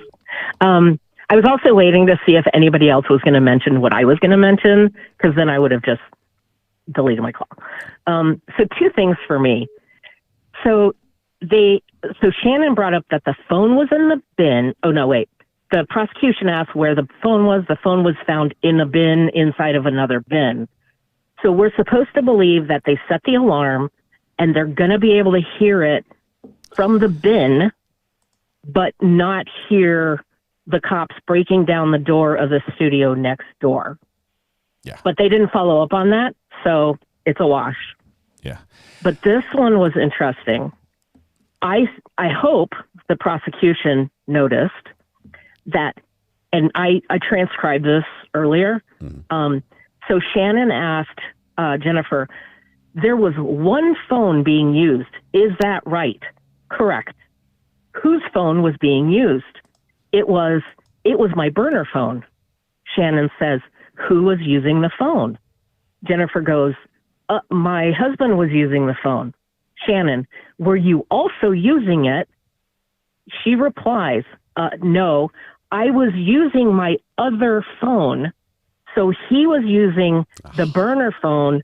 I was using the one with the other number. Shannon, so these messages are from the burner phone to myself and Mariel. Correct. So she's basically admitting that she was up using another phone. Which correct. I think they've got enough to for the jury to see that she was probably not 100% truthful about how things went down the last few minutes before they were arrested. Right. That's not a huge thing, right? But it goes to credibility. And that's what they're trying to chip away at, because all her other statements that you might have believed, if she lied about this, she might have lied about that. And well, here's where I would use it for the prosecution. I would kind of put it to where, well, we don't really know who was actually talking to the defense attorney now, do we? Because you could also use it to impeach the credibility of the defense attorney, in which case that would be even worse for the case, generally speaking, because there's already been a hint of, impropriety, right? Mm-hmm. And if the jury hears that, that may push anyone that's on the fence. That said, I don't know how important it is. Kind of depends on how closely everybody's listening to it. So yeah, I don't know. And I'm sure you got other phone callers. So it's an interesting point. I mean, the state spent a lot of time and effort digging this up. So I'm not sure how prominent this is going to be in their closing, especially. But this. I was just thinking for rebuttal purposes. Yeah, they may bring up a cell phone expert for rebuttal purposes and start saying, "Oh God, yeah, here's that would be what awesome. we actually have. Let's get a timeline on the screen. Let's spell that would this be out fantastic. for the jury." But yeah, interesting. All right, well, I'm going to let you go. Thank you so much. For the other call. Appreciate it. Thank you. Bye. Bye. Call from Marilyn. Hello, Marilyn. This is RA. How are you doing? Okay, great. I did say that I wasn't going to watch this trial anymore because I'm so triggered by it, but everybody's covering it, so I can't get away from it. Yeah, but I'm sorry. I wish there were some options. It's so horrible. A nice friendly trial. It's like a traffic ticket or something we could send you to. Yeah. There's that one attorney that's covering something different, and I can't even follow it because I wasn't following it. But anyway, well, what are your thoughts, Brandy Marilyn? with the purple hair. Yeah. So I have to keep going back and saying, you have to put yourself in their position at that time, because it's so easy to look retrospectively back and say, well, I could have done this different, or I should have done this different, or I shouldn't have said that, or I should have done something, but we don't know. We're looking at it from, we get to see the what do you call that? The replay. Yeah, instant and, replay. oh yeah, I would definitely have done this. No, you don't know that. You don't know what you would have done in that situation. I'm really concerned about this because, if every person who's convicted of a crime has two parents that have to go to jail too, well, we're just going to have to open a lot of jails. We're just going to have to do that. Yeah. I think you're only going to see this in major crimes. I don't see this, at least currently, the way the justice system is going in most states. I don't see there being a public hunger for justice to be, to roll downhill until it gets to the bottom, and everyone who is part of the foundation to be swept in and caught in that net. I don't see that in other things, but in a trial like this, it is so. I mean, it's like universally, this is one of the worst things that we can possibly imagine, because so many people can put themselves in this situation and say, yeah, this would be terrible. This is awful. This never should have happened. They're kids on every side of it. Yeah, I mean, because the victims and those parents lost their kids. I think it's so tragic. Part of that feeling that we have every time there is a school shooting like this, and how appalled we are and just disgusted with this and want this to stop. Some of that is like rolls over into an expectation of, as a parent, we should make sure that our kids don't do that. And we see that coming over and being put on Jennifer, saying, hey, you should have stopped this. You were the one, right? You were the one that could have stopped this, and you should have stopped this. It's, I like to think that if it were in my family, if it were my kid that was doing this, I would see the signs, that I would do something and stop it. Right. But what were the signs? I don't know, because like every teenager I've raised always has there's always periods of depression or something because, well, this one's getting bullied. This one, his girlfriend cheated on him with his best friend. So I've had tears and tantrums. I've seen it. for kids. I've seen it. You get over it. You get your kids through those times and say, things will get better. It's not, your life isn't over because of this one thing. And we try to do that with our kids every single day. Did she do enough? Didn't she do enough? I don't know. I've had kids who thought the world was coming to an end because we weren't going to allow them to play a game on an iPad. And that right, to them is the biggest thing that could possibly exist in their life, is that, no, God, I know. It's not worth it. I know. And I had to put a dog down on my son's birthday because he was having like grandma seizures every 2 minutes. I'm sorry. And my son looked at me and he said, well, Mom, are you going to kill me if I get sick? I'm like, no, no, I'm not doing that. Oh, no. I'm not doing that. Do you understand that I can't afford, to, treat this dog who's having grandma seizures every 5 minutes? I can't do that. Terrible, hard situation. I'm so sorry. Very hard. And parents face these every single day, and they make the best decisions that they can at that time. And, thank God my kids are all making 6 figures, building houses. They're doing great. They didn't go out and kill anybody, So I'm really torn with this. I really hate that this woman is on trial. I really hate it. I really hate it. I'm the same way. That's how I felt coming into this. I do think that the way the law's written, it's hard to convict her if we go by the law, and I think the jury should go by the law. I think it's hard to convict her based on the way the law's written. I hope so. And I had mentioned before, like when I was young, my brother self-eliminated himself, and for years I kept remembering that I said something to him. And I said to him, because like he had been a year hearing voices and stuff, and I had a conversation. I said, it scares me when you talk to yourself. Next thing you know, he's self-eliminated. And that plagues me. It plagues me to this day. Like if I hadn't said that, would he have done it? Would he have not done it?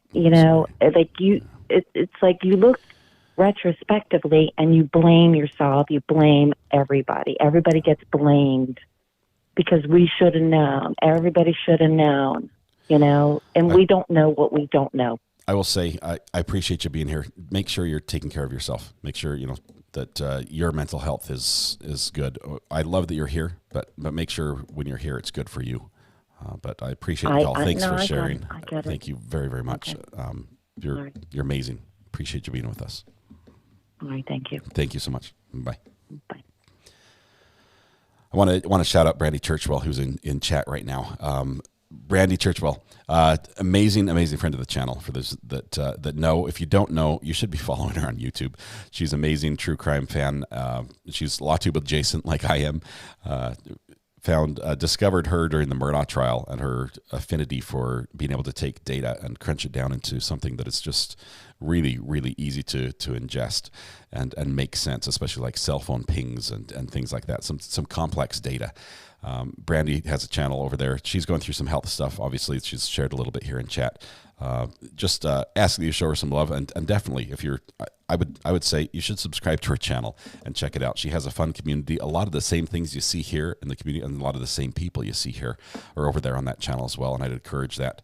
I know if she's not live streaming, you can actually go over on her channel and send messages. You can make comments on videos that are prior videos. You can even send super chats. You can do super thanks, I think they call them, on videos that are over there. So Brandy, we're here for you. Hang in there.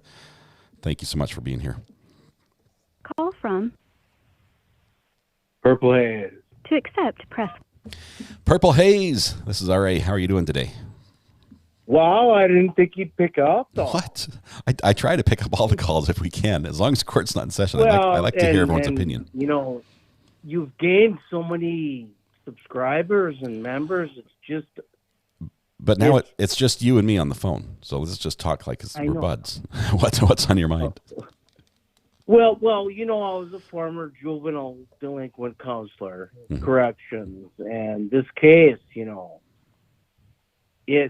it fascinates me in such a way that mom and dad are involved in this. And I don't think what people realize is that there's been school shootings after this. We've had during this trial, I think we've had 3 notifications on my phone of lockdown with firearms, just during this trial, like live that came over that I got updates on while this is going on. Just potential. What does that tell you though?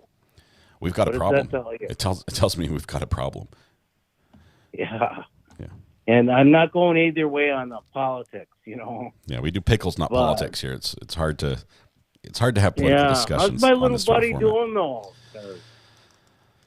Who's your little buddy? Which one? Well, the little kitty out there. Oh, let me check. Let's do a quick kitty cam. He's not there right now. That's his normal spot. Okay. I could pan the camera around, grab the controller, see if we can zoom out a little bit. I don't know. You can see through my front. Okay. That's all. I try not to show everything else. Cars are going by. That's all you can see. Yeah, I know. But hey, I just wanted to thank you again. What am I on? 7 months? Yeah, it's been awesome. Thank you very much, Purple Haze. Appreciate you being here, both in chat and on the phone. All right. So have a good one. Thank you. We'll see you. Bye-bye.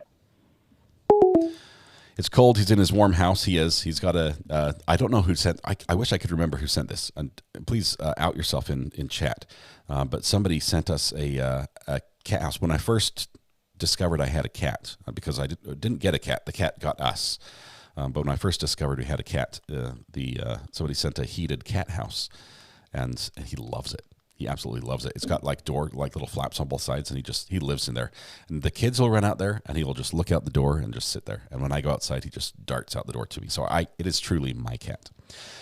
I don't know how long this break is, Tasia. We know that the state is making 2 decisions right now. One is whether or not they're going to call a rebuttal witness, and the other is exactly how they're going to incorporate the testimony they just heard and the information they just got with that new evidence into their closing arguments, which might come any minute now.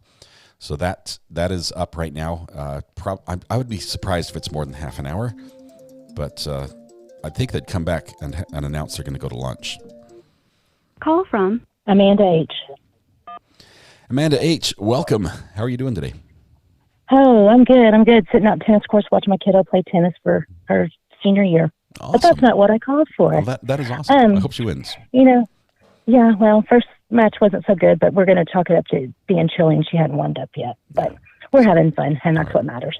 Good. What's on your And I'm mind? watching you while I'm in the car. So, hey, we're good. You're warm in the car. She's out there cold playing tennis. Exactly. I hear how this goes. Exactly. But no, what a couple. I'm torn on this case because, I taught pre-K for 11 years. I have a 27-year-old who has major mental health issues. And then I have my senior, so that's 17. So I've seen it all. I hate to say that. Mm-hmm. Sometimes, no matter how good of a parent you are, you just don't know what's going on in the back of your child's mind. I was a very hands-on parent with my oldest. I was involved with everything in her sports and choir and theater and whatever, But yet she still tried to commit suicide twice. Yeah. I took her to the doctor. I did everything that a parent could do, and they still do it. So I'm torn on this to say, yes, the parent should be liable because no matter how hands-on you are, your kids aren't 100% open with you. Yeah. And that's what it just, I would hate to put somebody in jail for however long. Because they parent differently than we do. Right, exactly. You have the gentle parenting out, and don't even get me started on a soapbox on that. But that's going to be another show altogether. Yeah, we'll save that for another day. But I don't know that I could convict her because parenting is so hard nowadays, and you're never going to be a perfect parent, no matter how hard you try. Yeah. The scary thing of this is that a jury does have to decide. They have to cast a ballot, and there's a lot on the line for a lot of people. Absolutely. And what's going to be horrible, in my opinion, would be even worse if one jury convicts. Let's say this jury convicts Jennifer, but James's doesn't. I'm actually, and this is, I know it's weird to have this, but I've got a strong curiosity as far as James' case and comparing it to the defense that's put on in Jennifer's case, especially when we have evidence that will be presented in both cases, and the finger of blame has gone the other direction.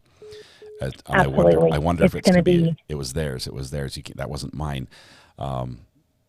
I wonder how much that will happen, especially like if these messages come in with the lawyers. I can't imagine that the door will get opened again in James's case. I can't see that they'll make the same mistake twice. But if these messages come in, it's like, oh, that was Jennifer on the phone. Yeah, it's definitely going to be interesting to see how it plays out. I mean, that's going to be horrible, like I said, if one's convicted and one's not.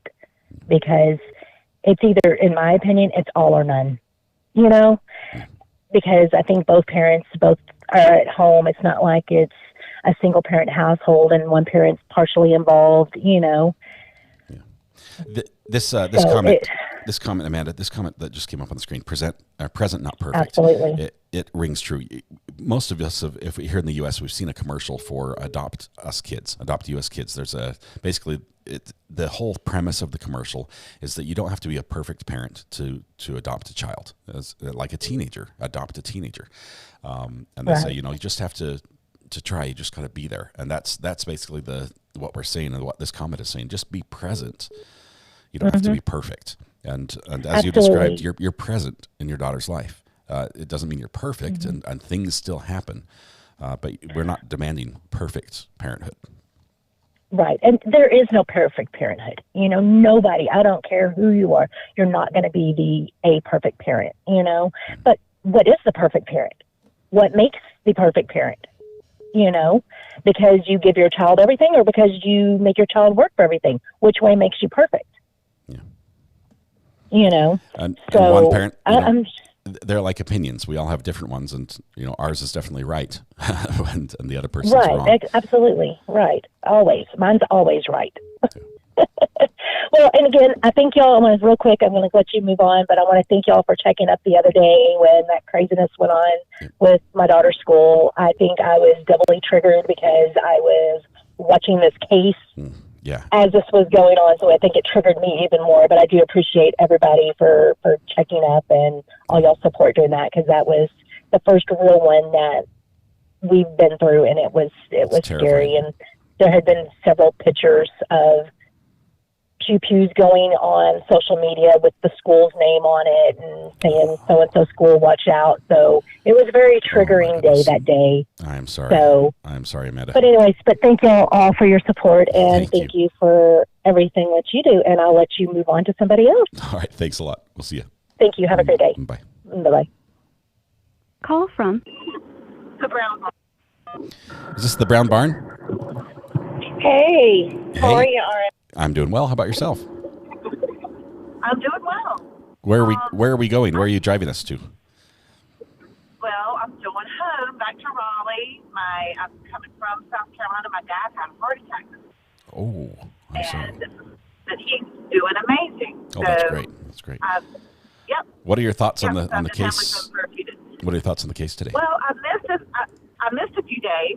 Obviously, I've been a little, other priorities with my parents. But earlier, maybe an hour or so ago, as I was driving, someone called in and was talking about a hearing that had like a lot of information. The Miller hearing for the shooter. Okay. I want to make sure I have time to catch up on that maybe after the trial, because I think she said it influenced her quite a bit. Yeah, I will tell you. I'll warn you. It's a lot. If you thought what we've heard in here, the little snippets that we've heard are bad, it goes into graphic detail about a ton of stuff that will live rent free in your head for a long time. So before you go into that, just be aware. Like the actual shooting. It's a lot. It's his journal is covered in depth. Oh, gotcha. Okay, maybe I'll skip it. Okay. So, anyway. All right. Thank you very much. Drive safe. Y'all have a good day. You too. We'll see you. I am. Bye. All right. Arachnid Inc. Is there a way to contact me with this story? Email is probably best. I'm not the best at reading it. So if you but I'll make an attempt. I'll make an attempt. I try to reply to as many emails as I can. But yeah, if we try, as far as the calls go here during a trial, we try to keep the comments fairly short and as much as we can related to the trial, so we can all focus on the same thing. That's why we're here, is to see this trial and talk about this trial. So we try not to incorporate too much of personal stories, even if they are sort of similar, just because they're very in depth and very hard to. Call from Ryan. Hard to handle. Oh, it's Ryan. Hang on. Ryan, my friend, how are you doing? I'm back from my very leave of absence from your lovely show. You're back. That's all that matters. It's in the past, right? So you were gone before. You're here now. How are things going? Any courts you plan on watching for us? I have not had time. I've been working like a lot of hours, so I've barely had time for YouTube, let alone going to courts. Yeah. I have a different stance on this. It seems like a majority of the group is not in favor of charging her with this, and I beg to differ. I think that she should be charged. There were a lot of signs. There was numerous reports from the school, numerous reach outs, especially the day of the event, and I think that she should be charged. We're very divided. If you look in chat, and we'll probably see this in the poll here later today. I wouldn't be surprised if we're 50-50 or thereabouts, 60-40 one way or the other, and it could swing either direction as far as whether guilt or innocence and whether they should charge or not. No, my thing is do I think it should be? It's second degree involuntary, right? Yeah, involuntary manslaughter, 4 counts. So I think it should be more on the grounds of negligent homicide. Okay. But I think that every state is different with their definition. So that's the trick thing. The way the law is written and the way the elements of the crime are laid out, it's difficult to shoehorn this into one of those charges. It really is. But the way involuntary manslaughter, it has an area where if you can prove gross negligence, then you can be culpable in the other charge. So they have to prove the gross negligence to get to involuntary manslaughter. That's why we've seen so much effort at showing, the fact that she was having an affair, how much time she was spending with her horses, how much money she was spending on her horses, how little she spent on her son.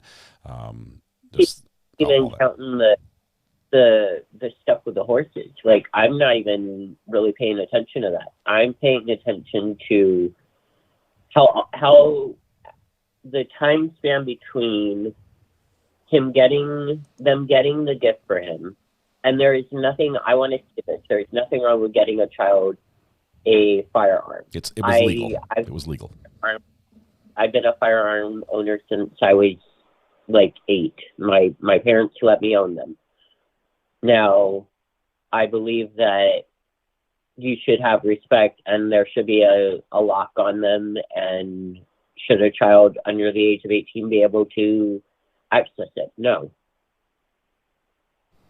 And I have children. I have 2 19, but and that's a little. This is part of the problem. You mentioned the locking up the firearms. At the time this happened, Michigan did not have a law regarding that.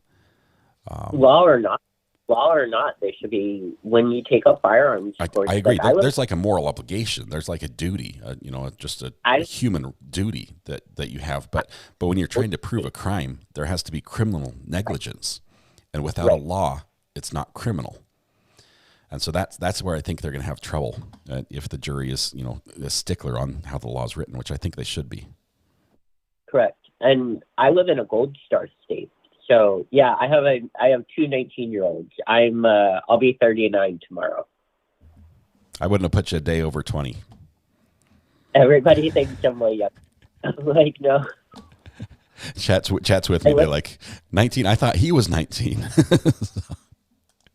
You sound young at heart. That's what it is. Yeah. Let's. But yeah, I believe that I was shocked that they rested today. I will say that. But I don't think that we will get a verdict until mid next week, to be honest, with it being a Friday. Yeah, I hear you, Ryan. Thank you very much. It's good to hear you. Good to have you back. Honestly, look forward to hearing more from you. I haven't chatted. Like I've put the audio on when I'm doing housework or whatever and catching up. But I've been a lurker. Yeah, I've been a hardcore lurker. Well, wonderful. It's good to hear your voice again. Thank you, my friend. We'll talk to you Everybody again soon.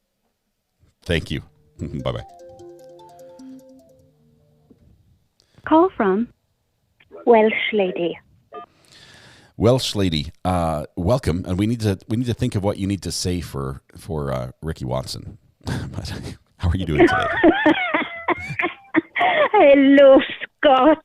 Hello, chat. How are you today?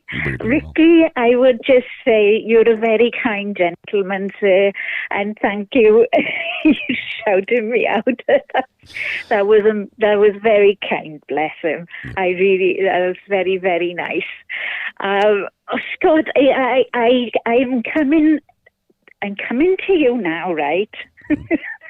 Oh, and before I say, I got to say happy birthday to Greeners for tomorrow. Okay, I just wanted to say that. We sang to Greeners already. I'm coming to you from some multiple angles here now, right? Because I am coming from. I don't want to get into the kind of Second Amendment stuff. But I'm obviously not in the US. So I think a lot of us from outside of the US see issues with guns and children. So I'll just put it that way, or may be in general. You can't paint everybody with the same brush. But safety and guns. So I'm not like, I understand hunting, I understand all of that, why you have guns and everything. I understand that. But I think safety and guns and minors is an absolute paramount. And I come from that as from a child protection aspect, because in a previous life before I became disabled, I was a child protection officer, and I would work with families who had messy houses, who didn't have the best, of clothes, the best of, toys and things like that. But, neglectful home, yeah, you could say that. Lived in home, you could also say that. But I come from it in a case that I'd work with those families, and I would make sure that because we have a child in need register and a child protection register, and I would make sure that if they were on any of those registers, I'd work hard to help that family and get them the mental health support, drug and alcohol support, all of those things that I used to work with. I wish this family had. I really wish. And so when I look at the court, I look at the role of the court. So I'm like you, and I like the rules of evidence. I like the judge making her rulings, and being firm. Stating on the record. Yes, stating on the record. Sustained, overruled. I like courtroom decorum, and I haven't seen that from either side. So I'm not saying I'm pro-prosecution, I'm not pro-defense. I've seen some pretty awful, compared to other trials we watch, I just think that it's a bit much. And that the judge hasn't really been the gatekeeper. She hasn't really taken control over it. And if I was, as a juror, I would be more distracted by it. But I have to go with the evidence, not whether I think she's got a lovely house, or whether I think that she's got, is she a good parent, a bad parent? I have to go by the evidence of Was she neglectful with that gun? Did she know that? Did they know that gun was? Were these parents responsible for it? I don't know the answer. I'm really finding this one difficult, and I don't know whether that's because of my culture. Yeah. I don't know if it's culture. I don't know if it's. But as a child protection officer, I would say I'd seen what Ethan was writing, the shooter was writing, and say, I think that boy needed help very early on, and you can't ignore things like seeing things. I would say, then. With your experience as a child protection officer, you're brought into homes where there has been an incident of something. I mean, something has occurred to make this happen, right? Yes. Whether it was a parent that was involved with charged with a crime, or the child has gotten into trouble one way or another, has come on the radar somehow. Yeah. And in this case, arguably that should have happened. People are saying, hey, the school, they should have known 50 assignments with firearms on them, but then at the same time, he might not have turned those 50 in.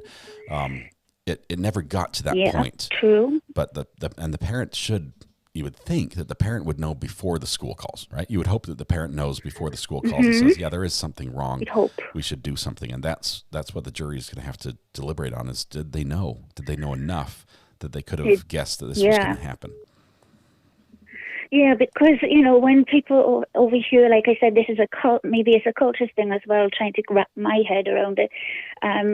Because, we have, the school will contact us, and we get, other people contact us, and then we would have that child in for referral, and we would work with the child and the parent separately, and then together, and we would be looking at things like that. Well, look at his assignments, look what school is saying. Right, look at the home, let's help you with the home, let's get some people in, get some volunteers in to help, strip the house down, and we'll do that. Not that you have to have a perfect home. I've been in some terrible homes, do you know what? But I've seen some loving parents. You cannot judge everyone. And I imagine the you've same. seen some great success stories where kids who come out of situations where the cards are stacked against them. And that's why I did that there, and really bad as well, with police involvement. When you registered a child on a child protection register, you're letting the parents know, you've got X amount of time before you legal matters. It's longer than in the US, I know that, but it's before legal comes in and says, no, you can't have this child, and we're putting him into foster care. But that's what I lived for, right? So it didn't matter what family came to me. I lived for the fact that if I could just turn one family around, that made it all for me. Well, lady, and it was a great experience. Your experience is quite insightful. Thank you for that. I can't imagine the ups and downs that job must have brought to you with everything you went through and what you got to see and what you had to see. I've got a request. Some of us here in the U.S. we struggle with accents, and we struggle with accents, and so. It may not be a Welsh accent, but I've got a request for you to say something, not with any special accent. Is it red pen? No, I'm not going to out anybody, but they want you to say magically delicious. Magically delicious. There it is. I won't say why, if you know. Lucky Charms are magically delicious. I'm not sure if it's related. That's sort of an Irish thing, but Welsh lady, it's always wonderful to listen to. And Nosy Rosie, yes. I talked to her as well in chat. Nosy Rosie, because the Welsh shows have that accent on the O's, and yes. I know it's supposed to be Nosy Rosie, but we say Nosy Rosie. And red pen, a bug dugger. I could call them all out, but I love chat. Yes, It's a great chat. It's a friendly chat. Yep. We have so many different opinions, and that's okay. It is. Welsh lady, Thank it's you, always wonderful to Scott. talk to you. Thank you. We'll talk to you again. Lovely speaking with you too. You Likewise. take care now, my lovely. You too. Ta-ta. Bye. Bye-bye. Call from Hello. Hello, this is RA. Who's on the phone? This is Jane. Jane from New Zealand. Jane from New Zealand. Hello. Hello from almost down under, right? Do you still say it's down under in New Zealand? Yes, the antipodes. Yes. How are you we doing? were often left off the world map. Yes. Yes. No, I'm good. Like, I've been up all night. This trial, yes, it's got me thinking about me and my children. And I had a son who went through some mental health issues that I didn't pick up from the very beginning. And it wasn't until he was a bit older that I picked it up. So, yeah, I kind of get that you can miss the signs. We also live in a country that's got a different attitude towards guns. So that's an issue for me too, but I'm trying to understand it based on the culture for the US. So, yeah, because we had the Christchurch massacre, and that pretty much changed the law. The country's pretty much response straight to away. that was very, very sudden. I mean, it was a full reversal on the stance on firearms. And then it was a snap decision, and there were only a few people who were against it. I think we only had one politician who voted against it. So, yeah, we were pretty on board with that. So my thing, though, is they did buy a gun, and no, they weren't safe with it. They can't argue that they were. And the signs that this mother missed, I think sometimes when your kids get older, you think sometimes you're done. And she was pretty dismissive of him. She seemed to know about his homework, but didn't really know about his mental health or what was happening at school. And I do think it's very poignant that the message in the morning was, "I love you," and that didn't get replied to until the shooting happened. I tell you what's sad to me is that him saying "I love you" to her was a warning sign. That is tragic. Absolutely. As a parent, that just. I mean, I realize sometimes kids can get distant, and there's a time where they don't want to be with their parents. They want to be their own person, and they try to separate a little bit. Yeah. But that just hurts as a parent to hear that. And I think it was an absolute cry for help. Not excusing what he did, absolutely not. But I think it's something we can all learn from. And this should be a learning experience.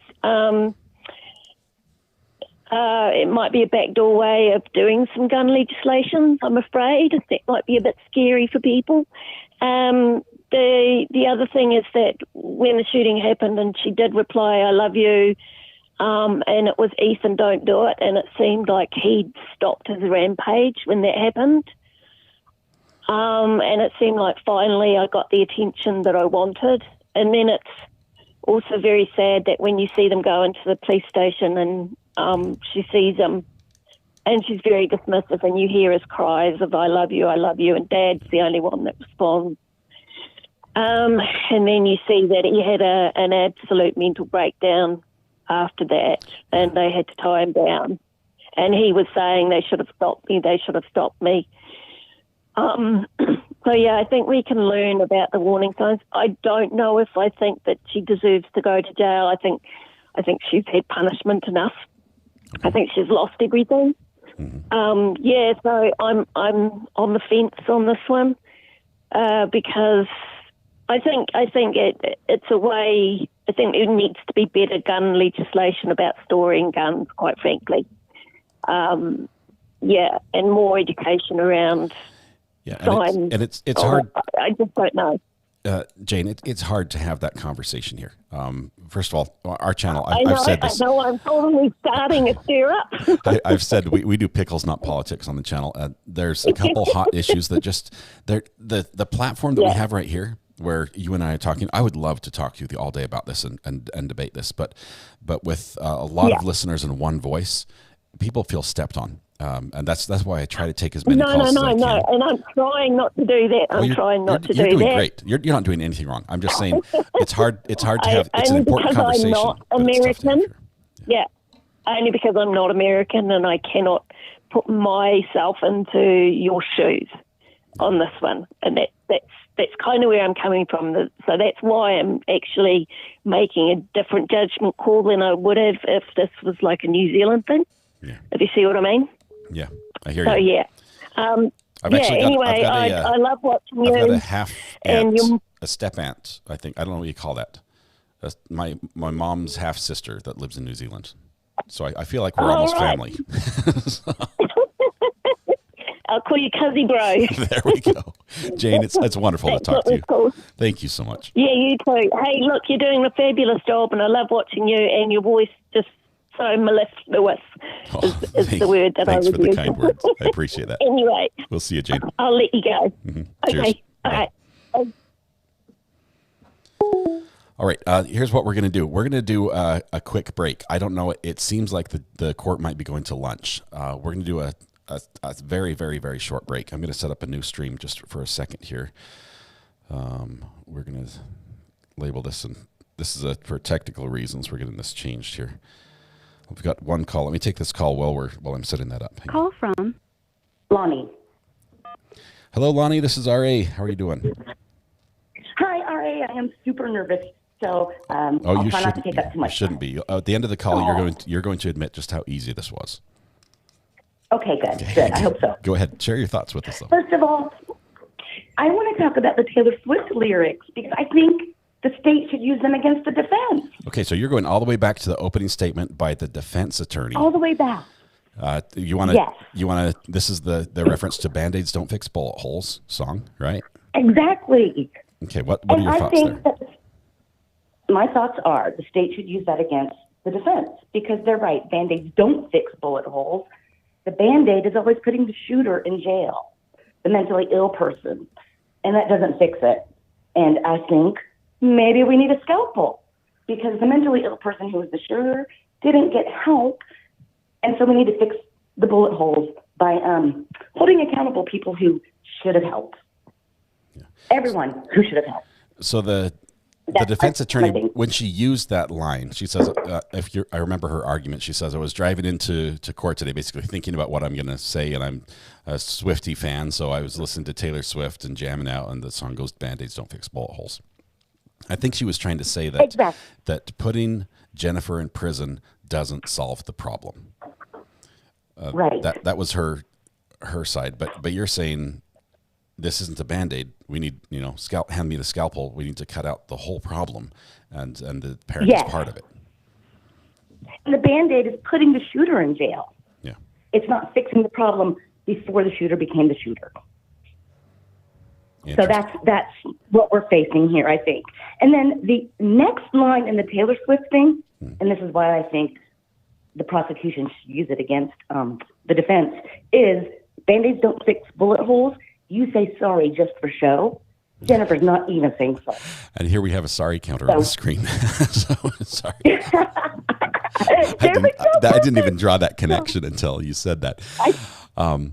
Yeah, interesting. I do love it when you can bookend an argument, like your opening and closing fit together and just fit perfectly. And it's even better, I wouldn't, I'm not saying one for one side or the other, but it's even more satisfying for me when somebody can flip an argument and use an analogy against somebody and use it better. That's like intellectually, that's pleasing for me. So I too, I'm looking forward to a very polished and well presented closing statement from both sides. I'd like to see it on both sides. Same. Yep. Thanks for taking my call. And I just have to say, it was easy. You are an amazing person. Thank you. You have to tell me, how hard was it to call in and talk? It was easy. I have never ever been, I don't think I've ever been rude to anybody on the phone. I respect everybody's opinions, mostly because they're usually smarter than me, and I don't want to look like an idiot, and so I just listen and nod. But thank you so much. I appreciate that. Sure thing, and you are wonderful. I can't say it enough. I appreciate that. Thank you. Have a great day. A bright light in a dark world. Thank you, Scott. You too. Thanks. Bye. Bye. Okay, we're doing this. I have set up a new live stream right now. we're going to redirect to it. I have to break the day because of how YouTube treats videos in case I have to cut things out.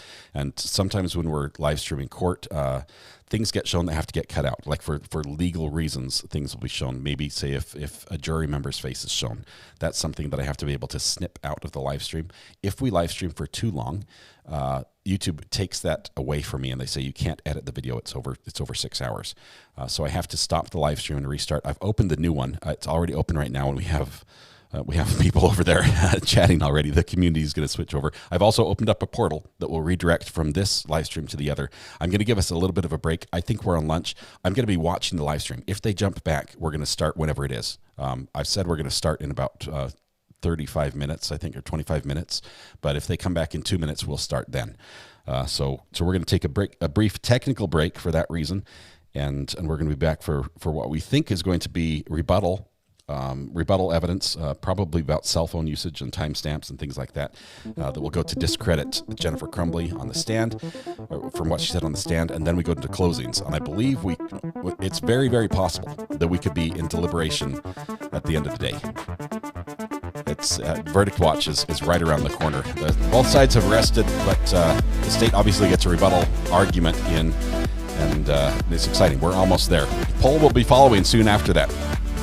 All right, we're gonna end this one here. Get a break, get a little break, run and do what you need to do on the break, because I think it will be spicy. It's definitely going to be passionate as far as the delivery of the messages, however it goes, as we move forward. We still have a couple logistical things, procedural things in court that also we're expecting to see with the directed verdict argument. That should come in before the jury deliberates. You can't do it after. So we're expecting that, and maybe a little bit else. We'll see. You guys, thank you very much for being here. If you like what you saw here, please click the like button, click the subscribe button, and then ring the bell. We'd love for you to join us every day. We do this every day with trials across the country, and we'd like for you to become part of that community. We appreciate that. It's a fun community. As you saw here, we're friends. We can have discussions about things we disagree on and do it in a respectful way. I think that's a rare thing on the internet today, and I think it's because of the amazing people that are here in this community, including our amazing moderators that help me out so much. Thank you so much to them. Tonight, when you go home, please hug the people you love, smile at someone, make their day just a little bit better, and please stay safe till we go live again, which will be in just a few minutes. Just a few minutes. We'll see you on the other side. Be good to each other. Bye.